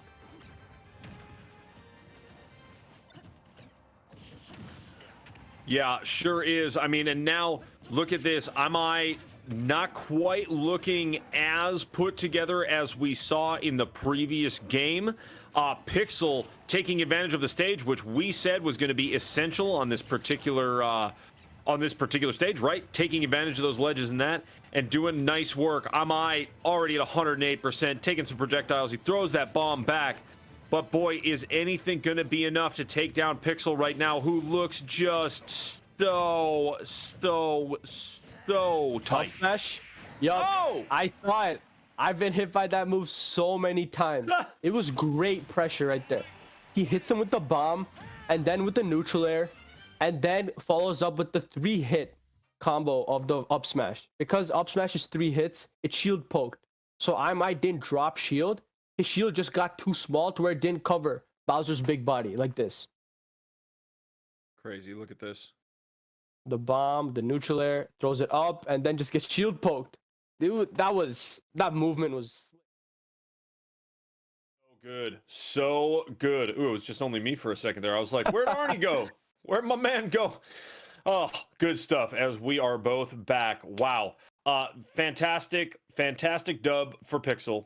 I just see both of these players thinking. It's like I can see them thinking on the screen, right? Figuring out what is my next move. How do I figure out what the next play is? How do I figure out how to not take damage or take damage? You know, Pixel there a couple of times came in very hot with either a side B or a down B, and Pixel did a great job of holding shield, not too long but not too short, right? Just very, very effective stuff. And now this stage, I think, will even things up for these players, Arnie. Yeah, this is a neutral stage. It's good for Bowser because it has platforms that he can use to kill early. But it's also great for Link because of its width, right? It gives him more room to play with his projectiles, and we see him playing with his projectiles right now. Sure do. You know, Pixel's so good with the projectiles, has been all day. Finding the right time, I mean, really, a lot of it about timing and spacing too, right? I mean, your projectiles are nothing if your timing's on and your spacing is bad. And Pixel just does such a good job with it. All of it, very nice stuff. Man, am I coming back in, looking for some of those grabs, looking for something. Wants a side smash, wants something to connect on this Pixel who is just dancing around right now. Man, doing great stuff is Pixel and sending Amite off the Oh, stage. he doesn't have a jump. Oh, what a recovery. Pixel messes up the bomb placement and I might takes advantage. But Pixel does take the stock. One thing I'd love to see I might do is just to hold shield at ledge, because Pixel likes doing a forward air from ledge. And because forward air is 2 hits, I think I might... Does this kill though? Almost. But I think I might would have a lot more success by being a little more patient at the ledge. You know, we've talked about it all day. Right. That was so good. That was so good because it took I Might's jump right there. The soft hit of neutral air, because his neutral air lasts for so long, and he takes his jump and he can't recover. That was smooth. So smooth. So smooth. And Pixel right here may take it. This may be the revenge from last season. Who knows, as these two climb similar percentages, but still I'm all right on the final stock. Is going to need to really put something significant together against. Oh, he doesn't have a jump here either. Oh no. Oh my gosh. That was nasty. He got hit twice. Once with the bomb and once with the neutral air. That was so good. Brutal, dude. Brutal. Ouch, man. I'm eyed. Getting eliminated. Moving to that 3rd place matchup. And wow, that was a Pixel huge move right there. I mean, because Pixel he reversed it and saw that I Might did not have a jump if Pixel could land the up B, the Link's tornado swing, right? Because he lands it, he puts I Might in an even worse position without a jump, and he's able to do whatever he wants to get the edge guard. Clean, clinical stuff.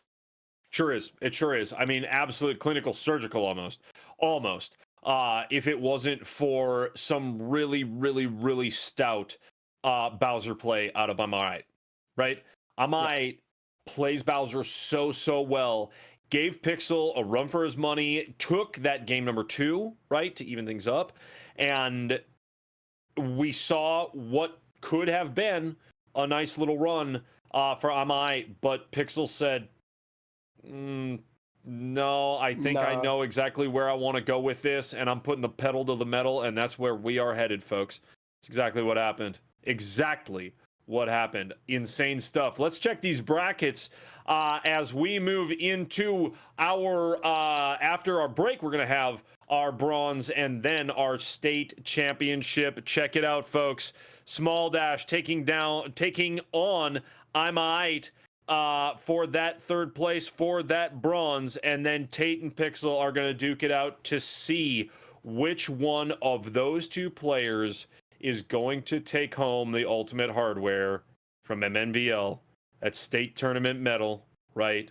That hardware that we just keep talking about. It's so sweet. It's so shiny. Looks so good. Who's going to get it? Arnie. And what are your thoughts as we move towards these final rounds? I mean, Roy versus Link.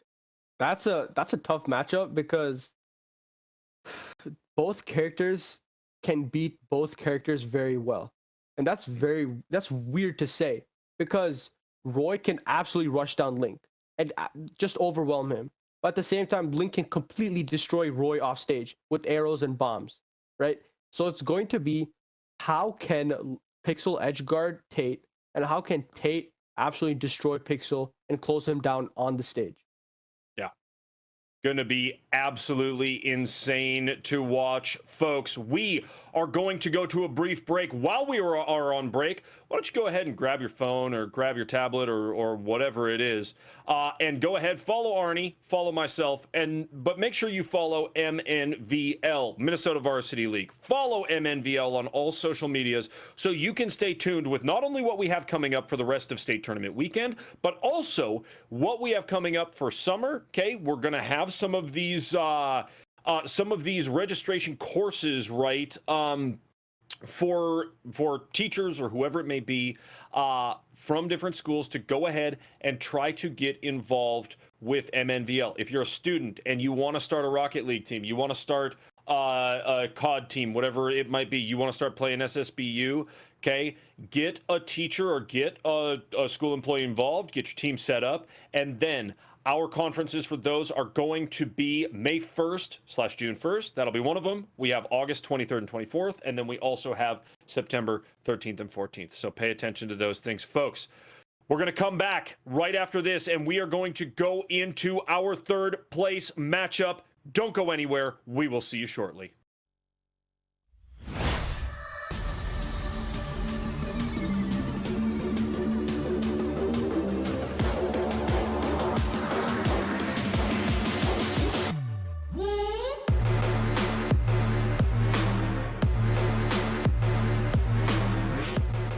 Final stock, trying to desperately get back on the stage and make something happen with this duck hunt. Playing a little bit better than last time, but honestly, MRAM just seeming so comfortable using the Isabel in a way that is not typical, right? Being super aggressive. Oh, And there my it is, goodness. the final stock. Oh, just Wow. bullying Captain Ender off the stage. Right off the What? stage. I did not think he was gonna go for that. Wow. Absolutely insane. MRAM's a crazy player, man. Move is, Arnie. What do you think the move is for Captain Ender here with one stock left and already 50%? I think Captain Ender actually might want to slow down his gameplay just a little bit. I think MRAM's playing a super aggressive Isabel, but he's also, I think Captain Ender should try forcing MRAM into a bit of a campy game style. I think that, oh wow, no way. Boom! That was really good reaction time. So what MRAM did right there, he absorbed the projectile and then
Hey, welcome back, everyone, to Minnesota Varsity League's state tournament. It's Super Smash.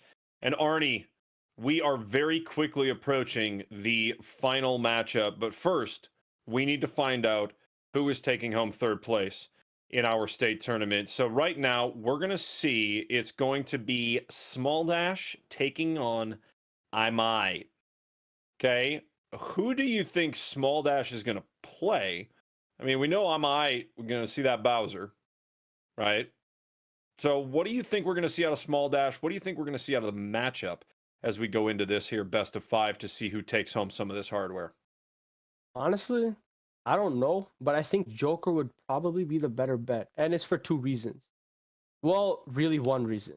And that's just that Joker can counter Bowser's recovery.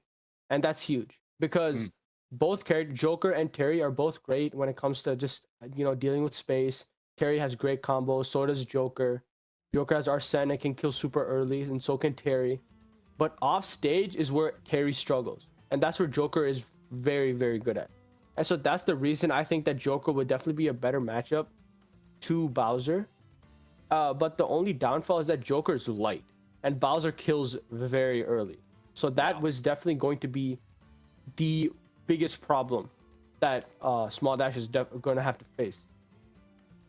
Well, and I think at the end of the day, you're right. That is some big decision making that has to happen against a Bowser, and especially a Bowser played by Amai, because that's a player who, if he gets stage control and gets kind of position at least for a little while, all of a sudden he can sit at whatever percentage he wants to and just clock you over and over and rack up damage and throw you wherever he wants and all of that, right? So I will be interested to see what Small Dash ends up deciding to do. I think there are a couple of ways you can go with it. I think ultimately it's just gonna depend on what Small Dash is feeling most comfortable with in this very moment, and it looks like okay. I see we're doing a little hero dittos. They're having fun with it. All right, like to see it. Why not? Oh man, this is going to be funny. Thing about Hero is a character that revolves a lot around luck, and that's the thing that people don't like about him, but that's the thing that people love about him. So either love him or hate him, but he's very entertaining. So much fun. Everybody having a good time. The third place matchup in Minnesota Varsity League's state tournament, folks. Getting after it. Small Dash and Amai. Hero on hero action. Oh, unfortunate right there. Small Dash went for the Hocus Pocus, which is just kind of like you get whatever spell. And he ended up getting Kamikaze, and so he died at a super early percent. But that's the name of the game. Sometimes you're lucky when you gamble, sometimes you're not. That's right. Hey, such is life, Arnie. Man, coming in with a punish here, though. Uh-oh. Oh my gosh. So the thing is, whack is just like an insta kill. But the higher your percent is, the more likely you are to die. And at 145, that's a pretty likely chance. I think it's like 90% or something. Absolutely crazy. Oh, and Hero. Oh, he's able to recover. What a nice recovery. That was coming up from crazy. His gets all the way back to the stage. Ooh. See, Small Dash now has Oomph. And Oomph is a boost or power up which lasts for a long time. And it just kills super early like that, and that's just Hero sometimes. He'll kill at 0%. So crazy, and it's so interesting because Hero is a character that we have not seen played at all. Yup, so super fun seeing a couple of Hero Dittos coming out for the third place match. And the thing about Hero is that you see above his icon, there's an MP bar. That stands for magic points. So depending on what spell he uses, it's going to consume a certain amount of MP. Even recovering using his up B takes some MP. And that's why you actually have to be a little careful with that. Because if you run out, you just can't recover. And that's the last thing you want to do. Yeah, absolutely. An unfortunate SD or something like that is really, you want to avoid that at all costs, obviously. Oof, I'm all right, living off the stage, but what a recovery! Another great This one might, from Amai. wow. Amai's recoveries have been really good, but Small Dash has just done a great job of getting early kills and having stage control. Boom! Amai does bring it down to the last stock though. That's it. That takes it. That's it. One connection It is didn't all it even needed. matter. Blow for blow, stock for stock, and that is that. Amai was sitting there, what was that, 160% or something ridiculous like that? Yeah. I mean, Wow. there's just so much to explain about Hero.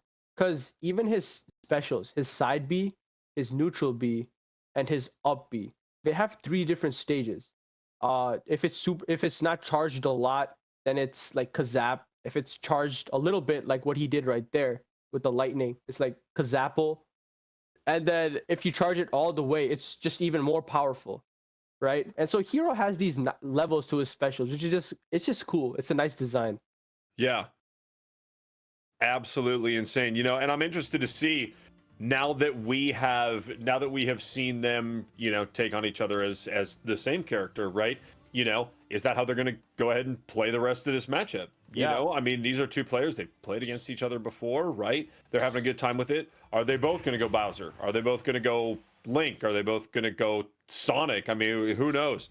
Let's I see think they're it. sticking with Hero, it seems. All right. Hero v Hero battle. Possibly till the end. Here we go. On the Oh, some Minecraft stage. Minecraft.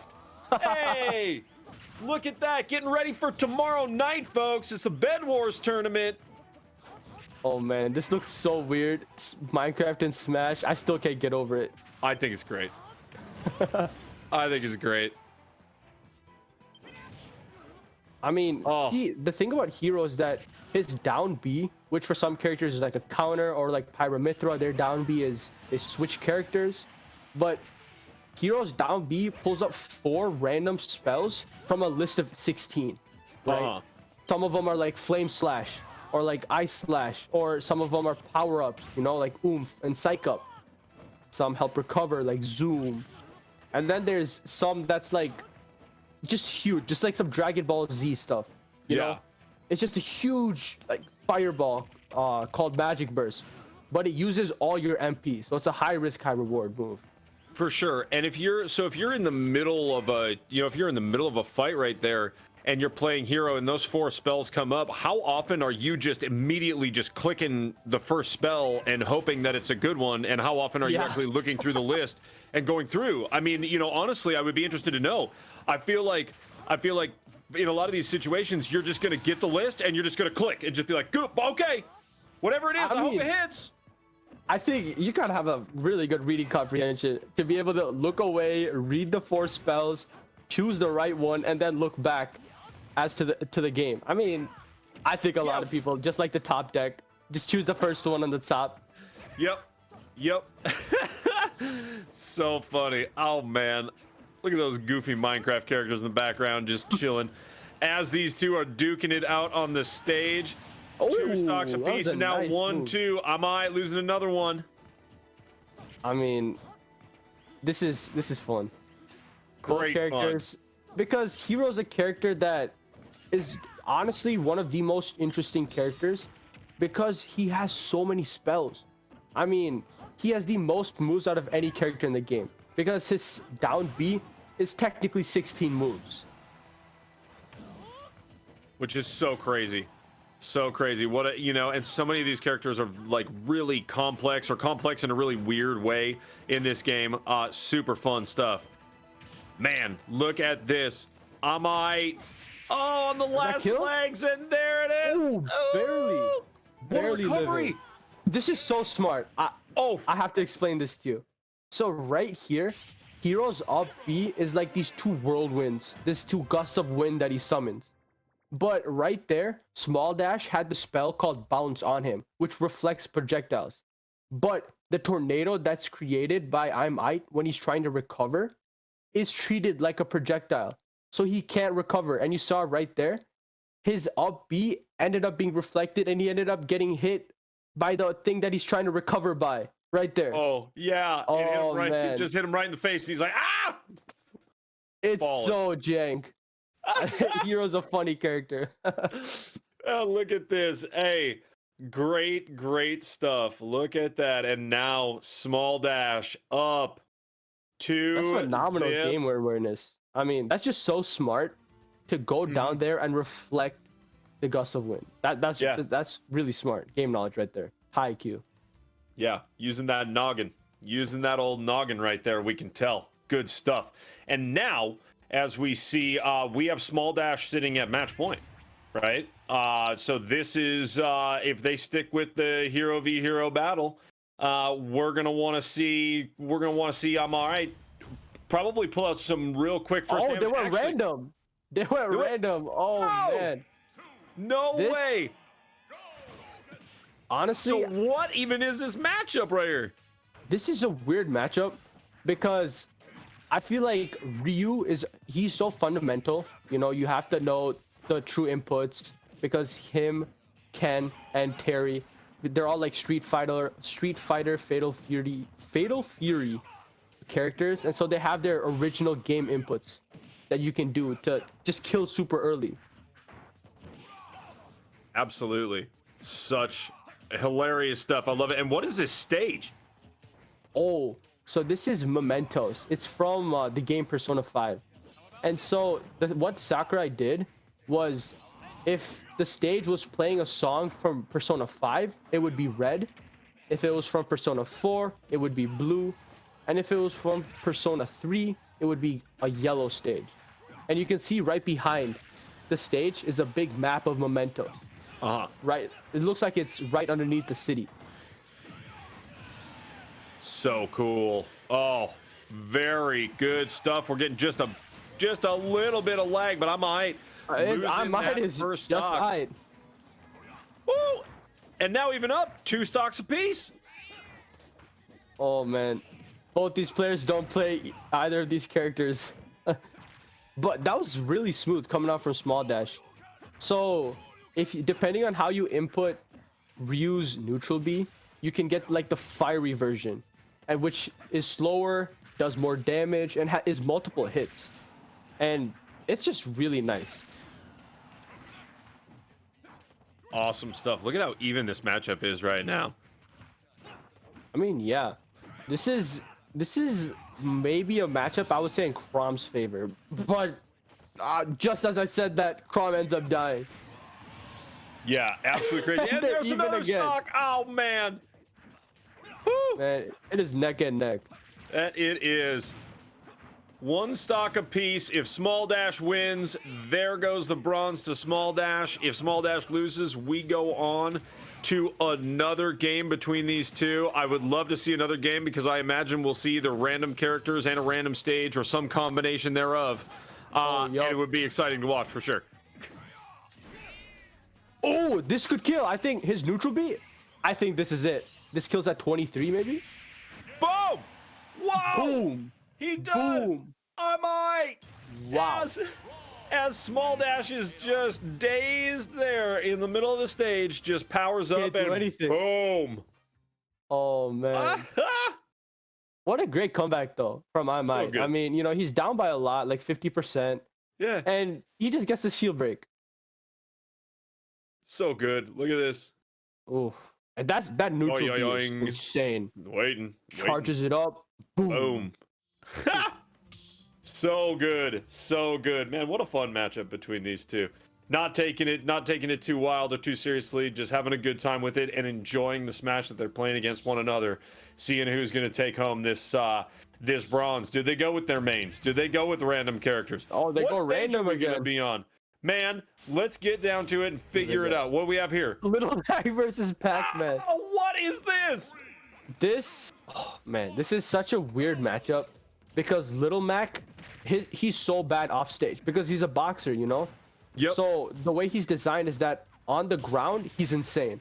All his moves, all his smash attacks have super armor. He's so quick.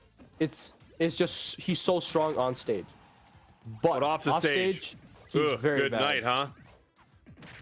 Yeah, just smash attack after smash attack. And Pac-Man is a hard character to play. So funny. Oh man, goes for the chomp, but he's just going the wrong direction right there.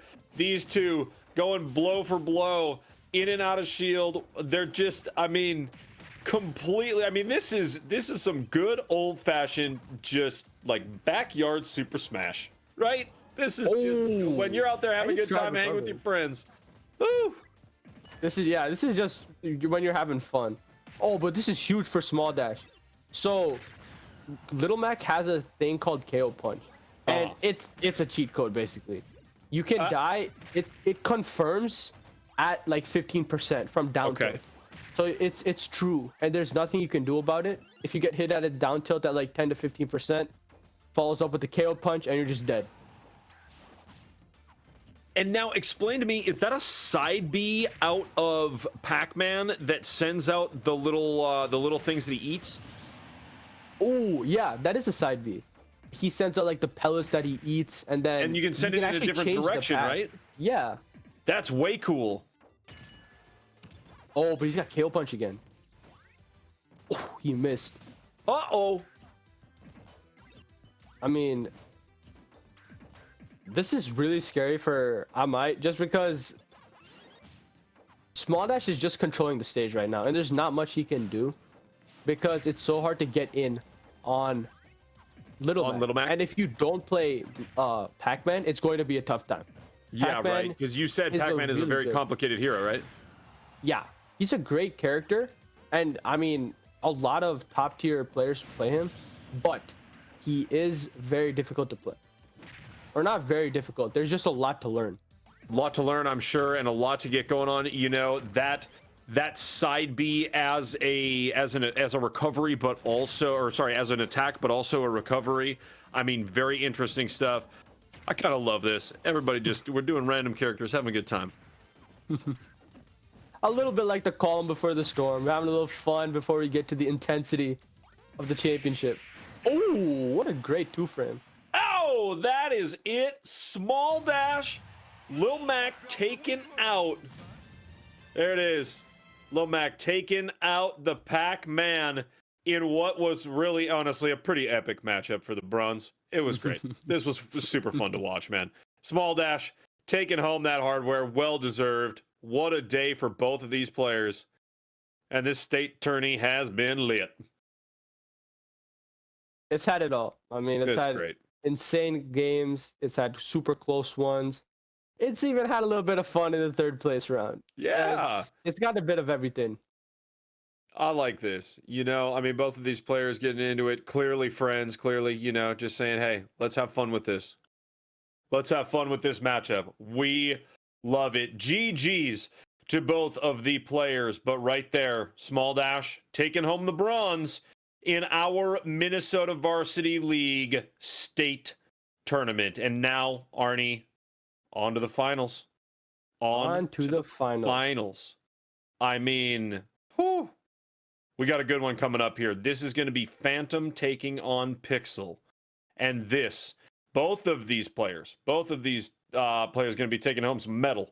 But only one of them is going to take home the top spot. Folks, we here at MNVL are going to take a brief break. And when we come back, it's state finals time, baby. Don't go anywhere while we're on break. Follow MNVL on all social media, and we'll see you in a couple of brief moments.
Welcome back, everyone, to the state finals. It is the Minnesota Varsity League finals right now for Super Smash Bros. Ultimate. I cannot believe how time has flied. I cannot believe how we are here, how time has flown. I'm sorry. I mean, at this point, we are now right here in the state finals. My name is Thunder McFadden, and I am joined by Arnie. Arnie, you and I have been on the desk together all of this season. You have done an absolutely stellar job of casting Super Smash Bros. With me, and now here we are, the state finals. Man, how does it feel? Honestly, it's got to be intense for both the players. I mean, we have the easy job. We get to sit back and watch them. You know, they're the ones that have to play. They're the ones with everything on the line.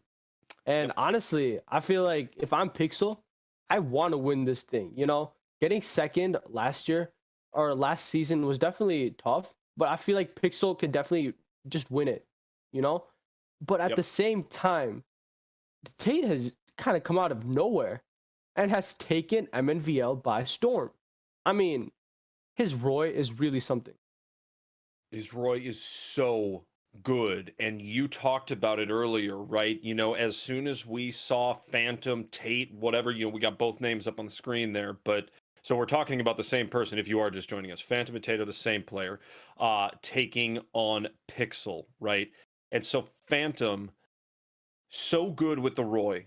And we saw it earlier, we didn't really know what to expect. And then when we finally did get into the game and into the matchup, that Roy in the hands of Phantom, I mean, seriously, that Roy is so good, and he is so good at getting in, taking advantage of space, and taking advantage of the stage. What are your thoughts, Arnie? I mean, yeah, he's not only taking advantage of the stage, but taking advantage of the situation, right? He has a great and natural ability to adapt and to whatever's happening. You know, if Tate's losing, he knows exactly what he has to do to bring him back into the game. If he's winning, he knows exactly what to do to stay winning, right? And that's something that both these players have. So when both of them can adapt and they're just so flexible, it's going to be a really, really interesting matchup. I couldn't agree more. And I'm interested your take on this, Arnie, because again, I said it earlier on the broadcast, and I say it all the time. I'm not really much for making picks as far as who is going to win. That's just how I operate, because I can't commit really at the end of the day. I can't commit to picking one player over another, but I will send this challenge to you, or this question. How many games are we going to see in this best of 5? How many are we going to see? That's a tough question. I think 4 or 5. I think 4 is a really good. I think it's a really good number because I don't think they're gonna get 3-0. I think both these players are really good, and it's going to go to at least game 4. Okay, I'm gonna take 5 then. All right. So that's how that'll be. So that'll be at the end of the day. That'll be the telltale sign. Okay. If it's over in 4, Arnie wins. If it's over in 5, I win. And if it's over in 3, nobody wins. Nobody. Then we're just gonna turn off the stream. I'm just kidding. We would never do that. Oh, let's get into it, Arnie. This matchup right here.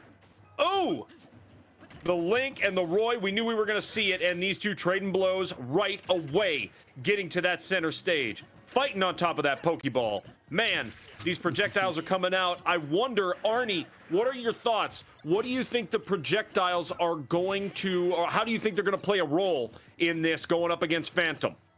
I think it's going to play a role when it comes to recovery. Not so much off stage, or on stage, excuse me. Because I think Phantom has the mobility to just get around them on stage. But off stage is where he's really going to struggle. And he almost takes the stock. Oh, he missed the counter. He misses it. Oh! And he SDs. So right there, Phantom tried going for the counters to counter Link's recovery and to kill him, but he missed. and was just unable to recover. Super risky move, and it didn't work out for him. Hey, we said it before. Well, you said it before, Arnie. You said high risk, high reward, obviously, right? But the reward doesn't come all the time. There's a That key was stock, such a good though. reverse back air. Wow. He just chased him off stage. Pixel was not expecting Tate to just completely chase him all the way down.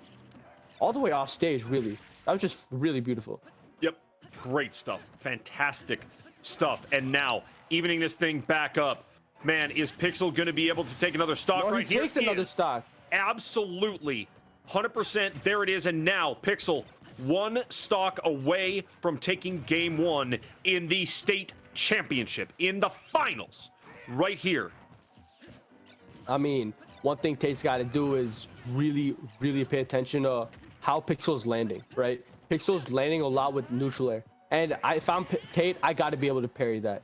Because if I shield it, then Pixel can just follow up with the grab or another neutral air. So this is where parrying becomes almost essential to the matchup. If you're playing Link or any of the 3 Links, you need to be able to know how to parry. And parry, I mean, that's one of the moves, as you and I have seen and we have talked about throughout the season. That's one of those moves that, man, it is so hard to get down, so hard to time a really good parry, right? Very difficult stuff. Pixel taking control of this stage again, though. Look at this. Is Pixel gonna go? What? There it is. That was so quick. No flash, no spark, nothing. He just took the game. That is what I'm talking about. Look at this right here. Wow, out of Pixel. There are so many times, Arnie, where Pixel, you see Pixel just standing in the middle of that Pokeball, like, come at me right now. Yep. Look at that. Right here, though, I think Tate could definitely have gotten a stock right there because Pixel spot dodged. And what Tate instead went for was a neutral air. But if he had gone for side B, which is the 4-hit combo, with the red sword, that might have killed right there. And I think that's something that he should definitely look for more because we didn't see him use it a single time this game. Uh-huh. Now, and I think that is something we are going to see. I think that we are going to see that, and I think there's a lot of new and different stuff that we're going to see as we go into game number 2, right? This is game number 1, the two of them feeling out the situation, figuring out where the other one stands, especially after what has been a very long day of competition now for these players, right? They've been at it for a couple hours nonstop. We're getting to it. And so now, you know, it's not only the mental games, but the fatigue is going to come into play, right? I mean, here we go again. Link and Roy. We knew that this matchup was going to be crazy. Let's see what stage. Okay. Ooh. So this stage, I think, is going to be great for Phantom. It's just perfect for edge guarding. It's perfect for getting those early kills. And if he lands a... Oh my. But that was 50%. That forward smash did almost 50%. That was a perfect punish right there for a broken shield. So good. That broken shield comes, and man, that is so brutal when the broken shield shows up. I mean, really. I mean, right here though, when there's no platforms, because the platforms do go away after a while. This is when it becomes like FD, and now Pixel has the advantage when it comes to the stage. Oh, what? That almost killed him. So close. Phantom taking a lot of damage here. A lot of damage. And now trying to turn it back around. Ooh.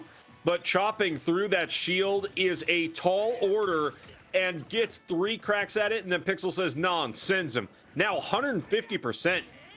Ooh, he misses though. That's a big punish.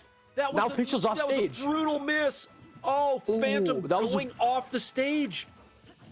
That was an insane air dodge, or just recovery from both of players. Yeah. Oh, the up throw almost kills. He barely misses the bomb. Oh, wow. Pixel lands. That was... Oh! That took it. I thought Pixel died for a second. But he got hit with the sour spot of the forward tilt. Oof. That's huge. Huge. But now Phantom gonna try to answer with another quick stock and even this thing back up. Phantom so good with the Roy, but coming up against this Link has, I mean, really found difficulty, to be completely honest. Look at that. This is phenomenal. That was such good edge guarding right there, coming out from Pixel. That was control for days out of Pixel. We've seen it in rounds leading up to this, and now I say what? I mean, really, that stock was coming right there. It was a matter of time before Pixel lost the first one, but I will tell you what, totally in control of this stage right now is Pixel with that Link. And he's got a full stock lead and 50%. Now is gonna be when Phantom has to make a play. He's going to have to play safe, jab a lot more too, because Roy's jab is very quick and sets up into a forward smash at like around this percent actually, if he lands a sweet spot jab. Does that kill? Oh, almost. The forward smash almost takes it. Pixel doesn't have a jump.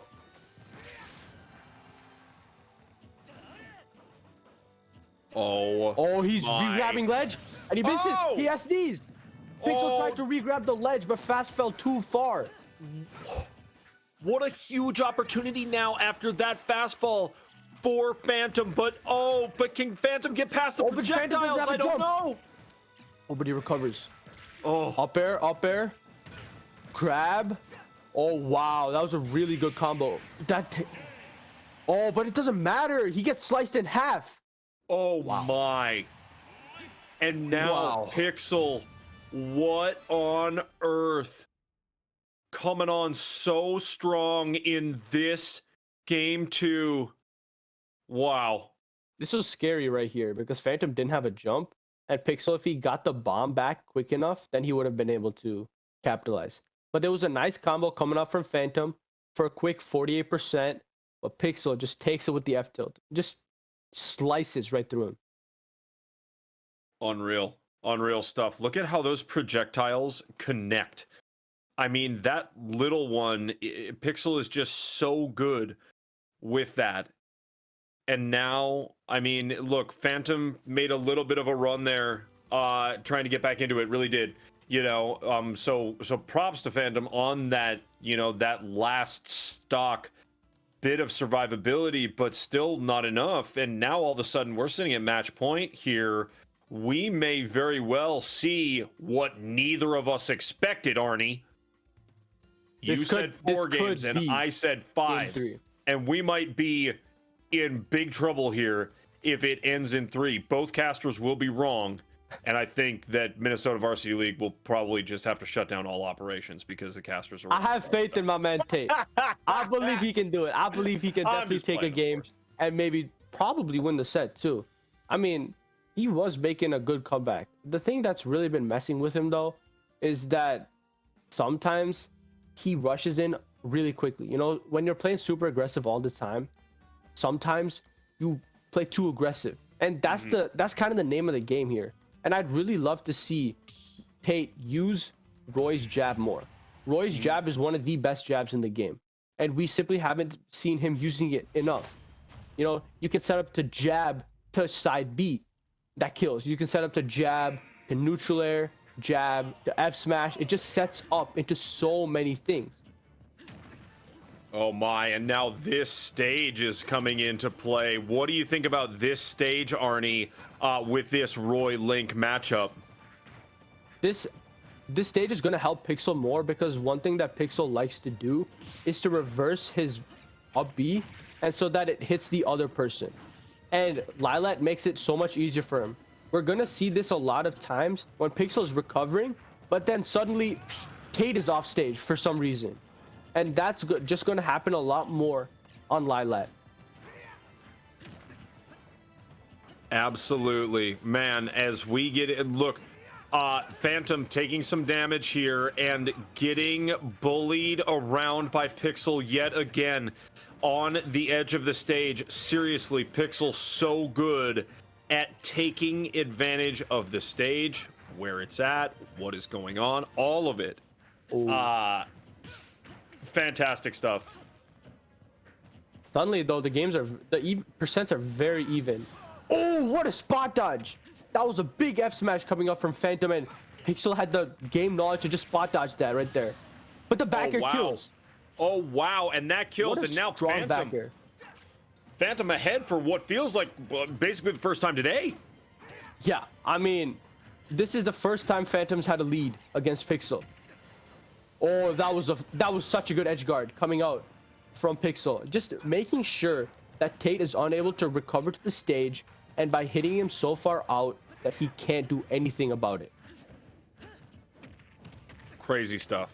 Crazy stuff we are seeing here as these two duking it out even completely on stocks and percentage. Now Phantom falling a little bit, taking damage from Pixel, but Phantom finding ways to get in position and take advantage of the middle of this stage right now. Phantom's doing a great job of comboing. I mean, his ability to wait and get the grab is phenomenal right now. The big side B. Pixel hasn't tried reversing it. And one thing that Pixel keeps doing is the forward air from ledge. Tate has to shield there. If he shields, he can get a big F smash. Oh boy.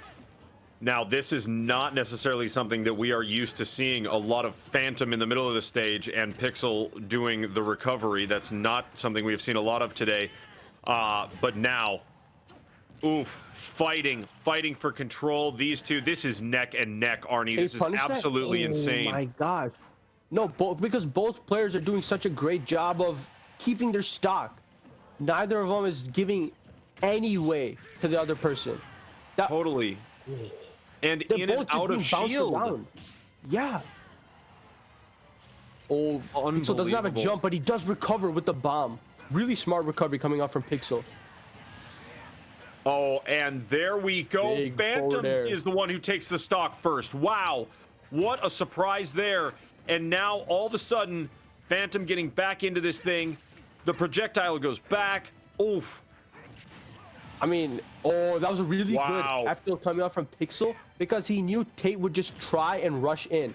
And that's why he did it one more time and got the stock. Totally nice crazy. Parry. One stock apiece. If Phantom gets the kill, we are going on. If Pixel gets it and takes the stock, oh, he almost hit it with the F smash. He was off by just a few pixels. Oh. Oh my. This is so tight. This is so scary. Phantom doing a great job of not taking damage. In and out of shield, both of these players. Neck and neck. Rolling in. If Tate can exploit that next time Pixel's in a tech situation, that Pixel will most likely roll in, because that's what he's done the last 2 times. Nice job of just holding shield. Pixel's getting a good grab though. Oh boy. Oh, he missed it. But there's not a big punish. Pixel at 145%. Oh, across the stage, and he takes it. That's it. He is forcing another game. Unbelievable. Wow. Game 4. Arnie, watch this though. Watch this right here. Just prior to this, Pixel was sitting at 126% and Phantom was sitting at, I think, 3, if not 13%. Yeah.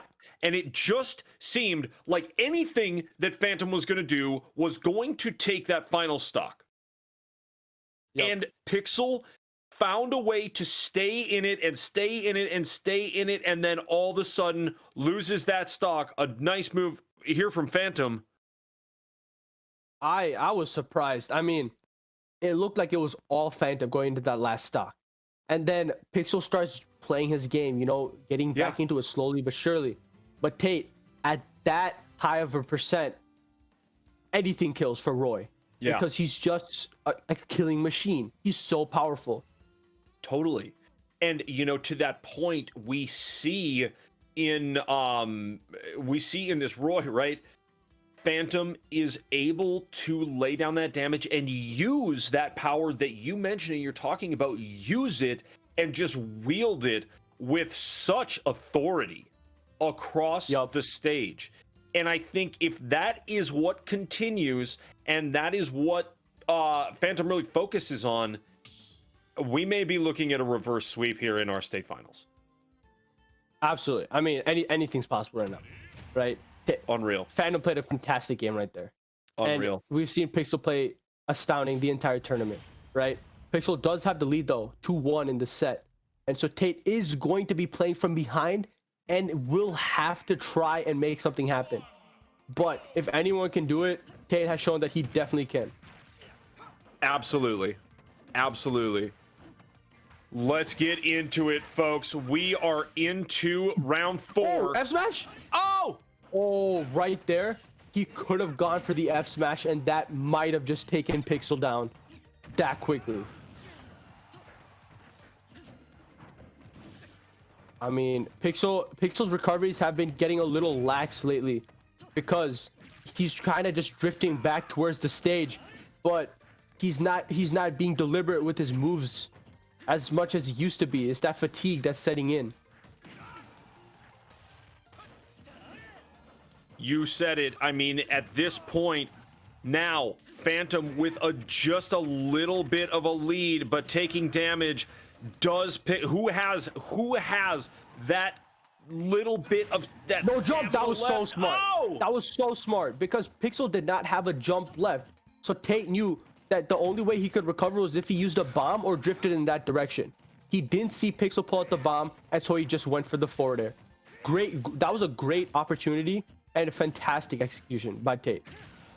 So good, so good. And now, but he still has lands. to jump. Is this the recovery? Oh, What a smart just recovery. misses the projectile, Arnie. He went high so that the arrow and the bomb would not hit him. That was so smart by mixing it up like that. Absolutely has seen Pixel so many times throwing those projectiles at the ledge and at the edge of the stage. Boom, there goes the stock. 160. Yup. This is It's anything's anybody's bound to game kill. right now. Wow. Oh, that was very smart because Pixel typically in that situation goes for a grab. But instead, what he did was he canceled his momentum and then just went for the forward tilt instead. Oof. Oh, but Tate can't recover. Uh-oh. He's suddenly down to his tournament stock. This is it. You said it. Tate, Phantom on his tournament stock. This Roy wanting to do anything to get out of this position has got to lay down some damage on Pixel right now. Trying to get through this shield. Absolutely fighting for the middle of the stage. Shield? Oh, he got shield poke. Tate had the right idea there by holding shield and knowing that Pixel would come up with the forward air. But he just got poked because his shield was so low that it didn't cover his whole body anymore. Oh, he doesn't have a jump. He doesn't have a jump. Is this it? Uh-oh. Oh, he recovers. Wow.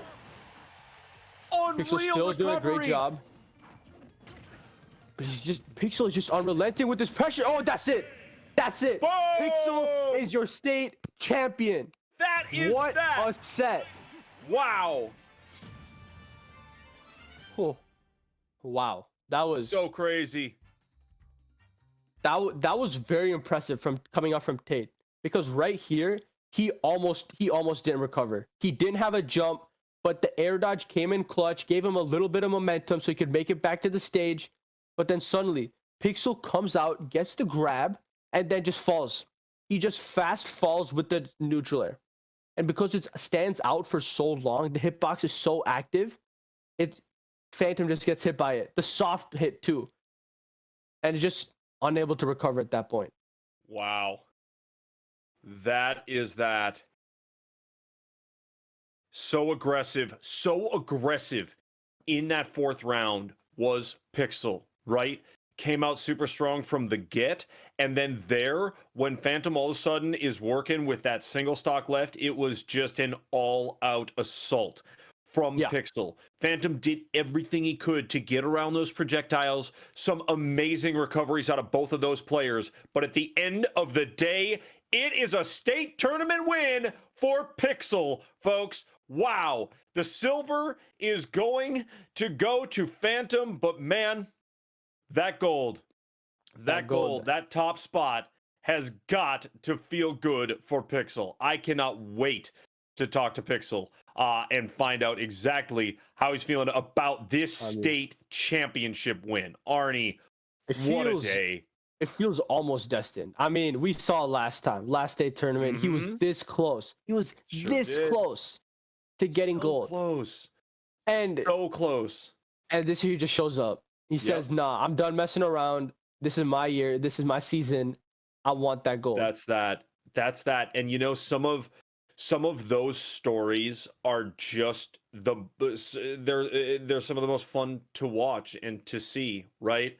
You know, Pixel again goes down to MI last year in the state finals, and then comes in the semis, beats MI straight up, and then comes in with what was a hard fought win, but in a number of cases was a standout win for Pixel. Really, really good stuff. Really, really good stuff. And very just very fun to watch, to be completely honest. That was some of the most fun Super Smash I've ever watched in my life.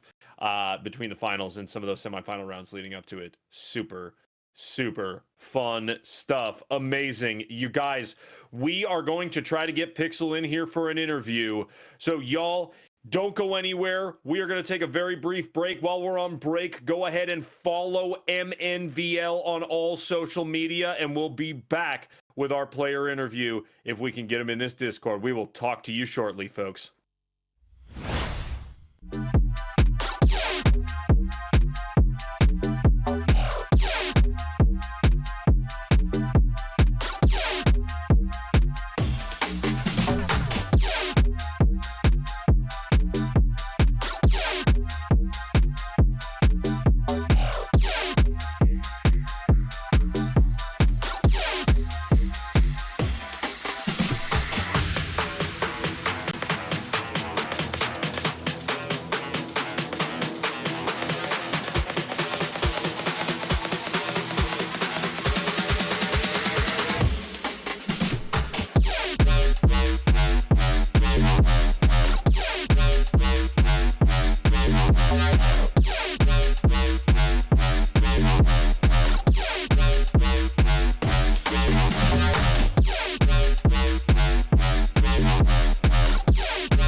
Hey, welcome back, everybody. We are back with our state champion here for Super Smash Bros. Ultimate. My name is Thunder McFadden. I'm joined by Arnie, and the two of us are joined by Top Dog today. It is Pixel. Pixel, what's happening? How you feeling right now?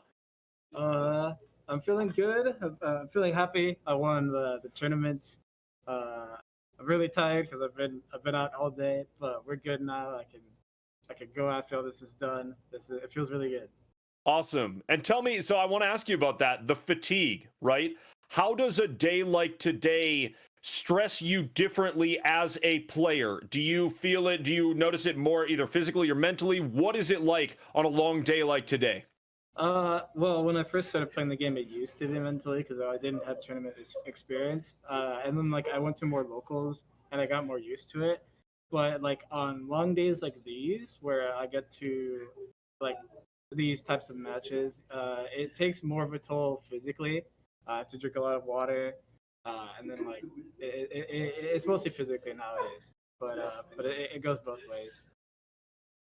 Sure. Very nice. Well, hey, very impressive work all day.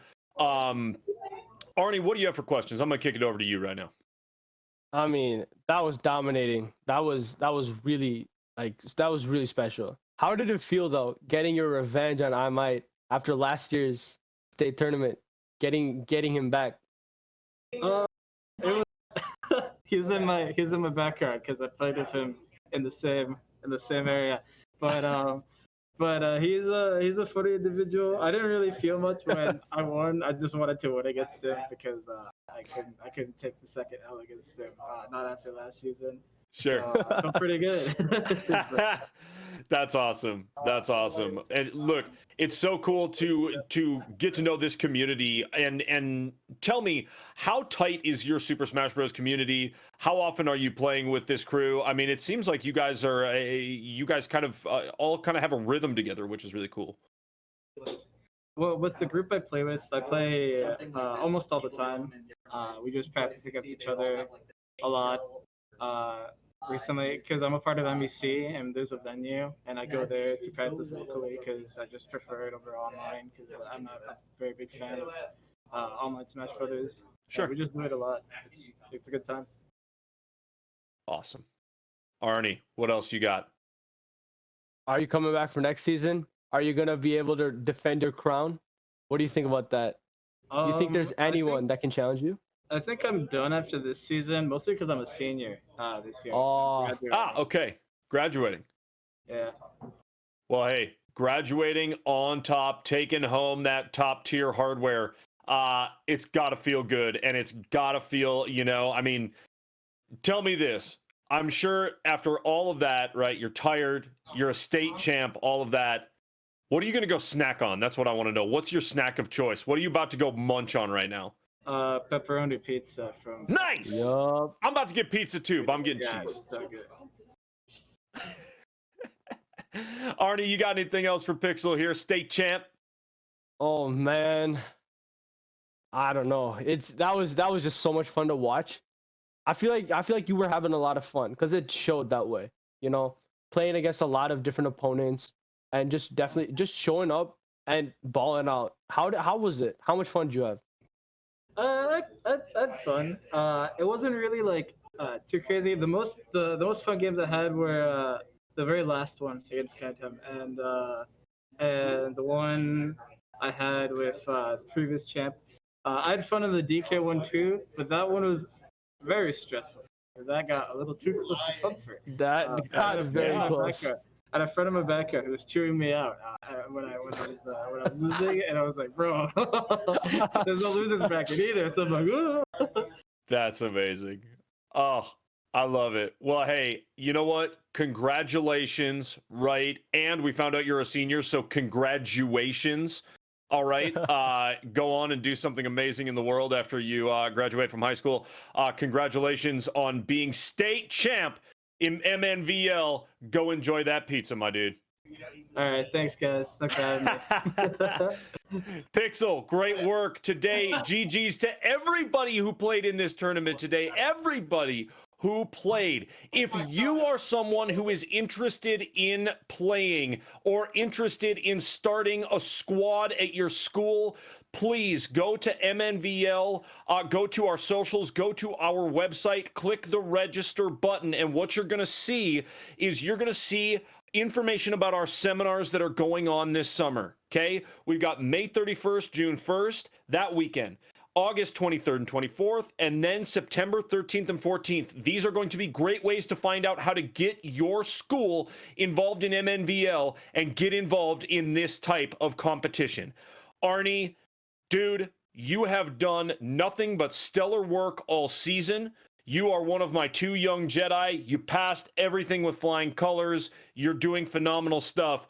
And I can't wait to see what you do in the future, my dude, because everything that we have given you for notes, you have taken to heart, you have learned, you have grown as a caster. I couldn't be more proud of you. And honestly, it's been a complete joy working with you, my dude. Thank you, Thunder. It was so much fun. At first I was a little skeptical. I didn't know if I wanted to cast and Mhm. give up the chance of being able to play. You miss You know, playing. I of course I love playing Smash, but then I Yeah. realized that playing, I feel like if I played and I didn't do well, then that would kind of maybe tarnish the reputation I had. And so I felt like it was the right time to switch over and Yeah. try out casting. And so Yeah. it was a good note that I felt like Yeah. I left on. And so I couldn't have asked for anything better. Hey, and you know what? And you came into this season, joined the casting desk, and you have developed the Arnalysis, the Arnie analysis. It's the Arnalysis of Super Smash Bros. Ultimate. Again, dude, I couldn't be more proud of you. Thank you for your contribution to this season, and the really special stuff that you've done on the desk with me. It's been amazing, and I've learned a lot from you. I have. So it's been awesome. I appreciate it. Thank you, Thunder. Cool. Guys, what a day, but this is only day one, okay? Tomorrow, Arnie will not be with us, but Maniac will be, and it's going to be Minecraft. And that is only the second of our tournaments. We've got, what, 5 more in the next Wow. 3 days? I've calculated it out. I will be talking for a total of 25 to 28 hours total in the course of 4 days. Wow. So you get to listen to more of me all weekend. All right, folks, thank you for being fans. Thank you for sticking with us. Thank you for being here for night number 1 of Minnesota Varsity League's state tournament. Arnie has been with me all season, killing it. Thank you to our production staff who always on the ball. And on behalf of everybody, my name is Thunder McFadden. I'm going to see you tomorrow night for Minecraft. Take care, everybody.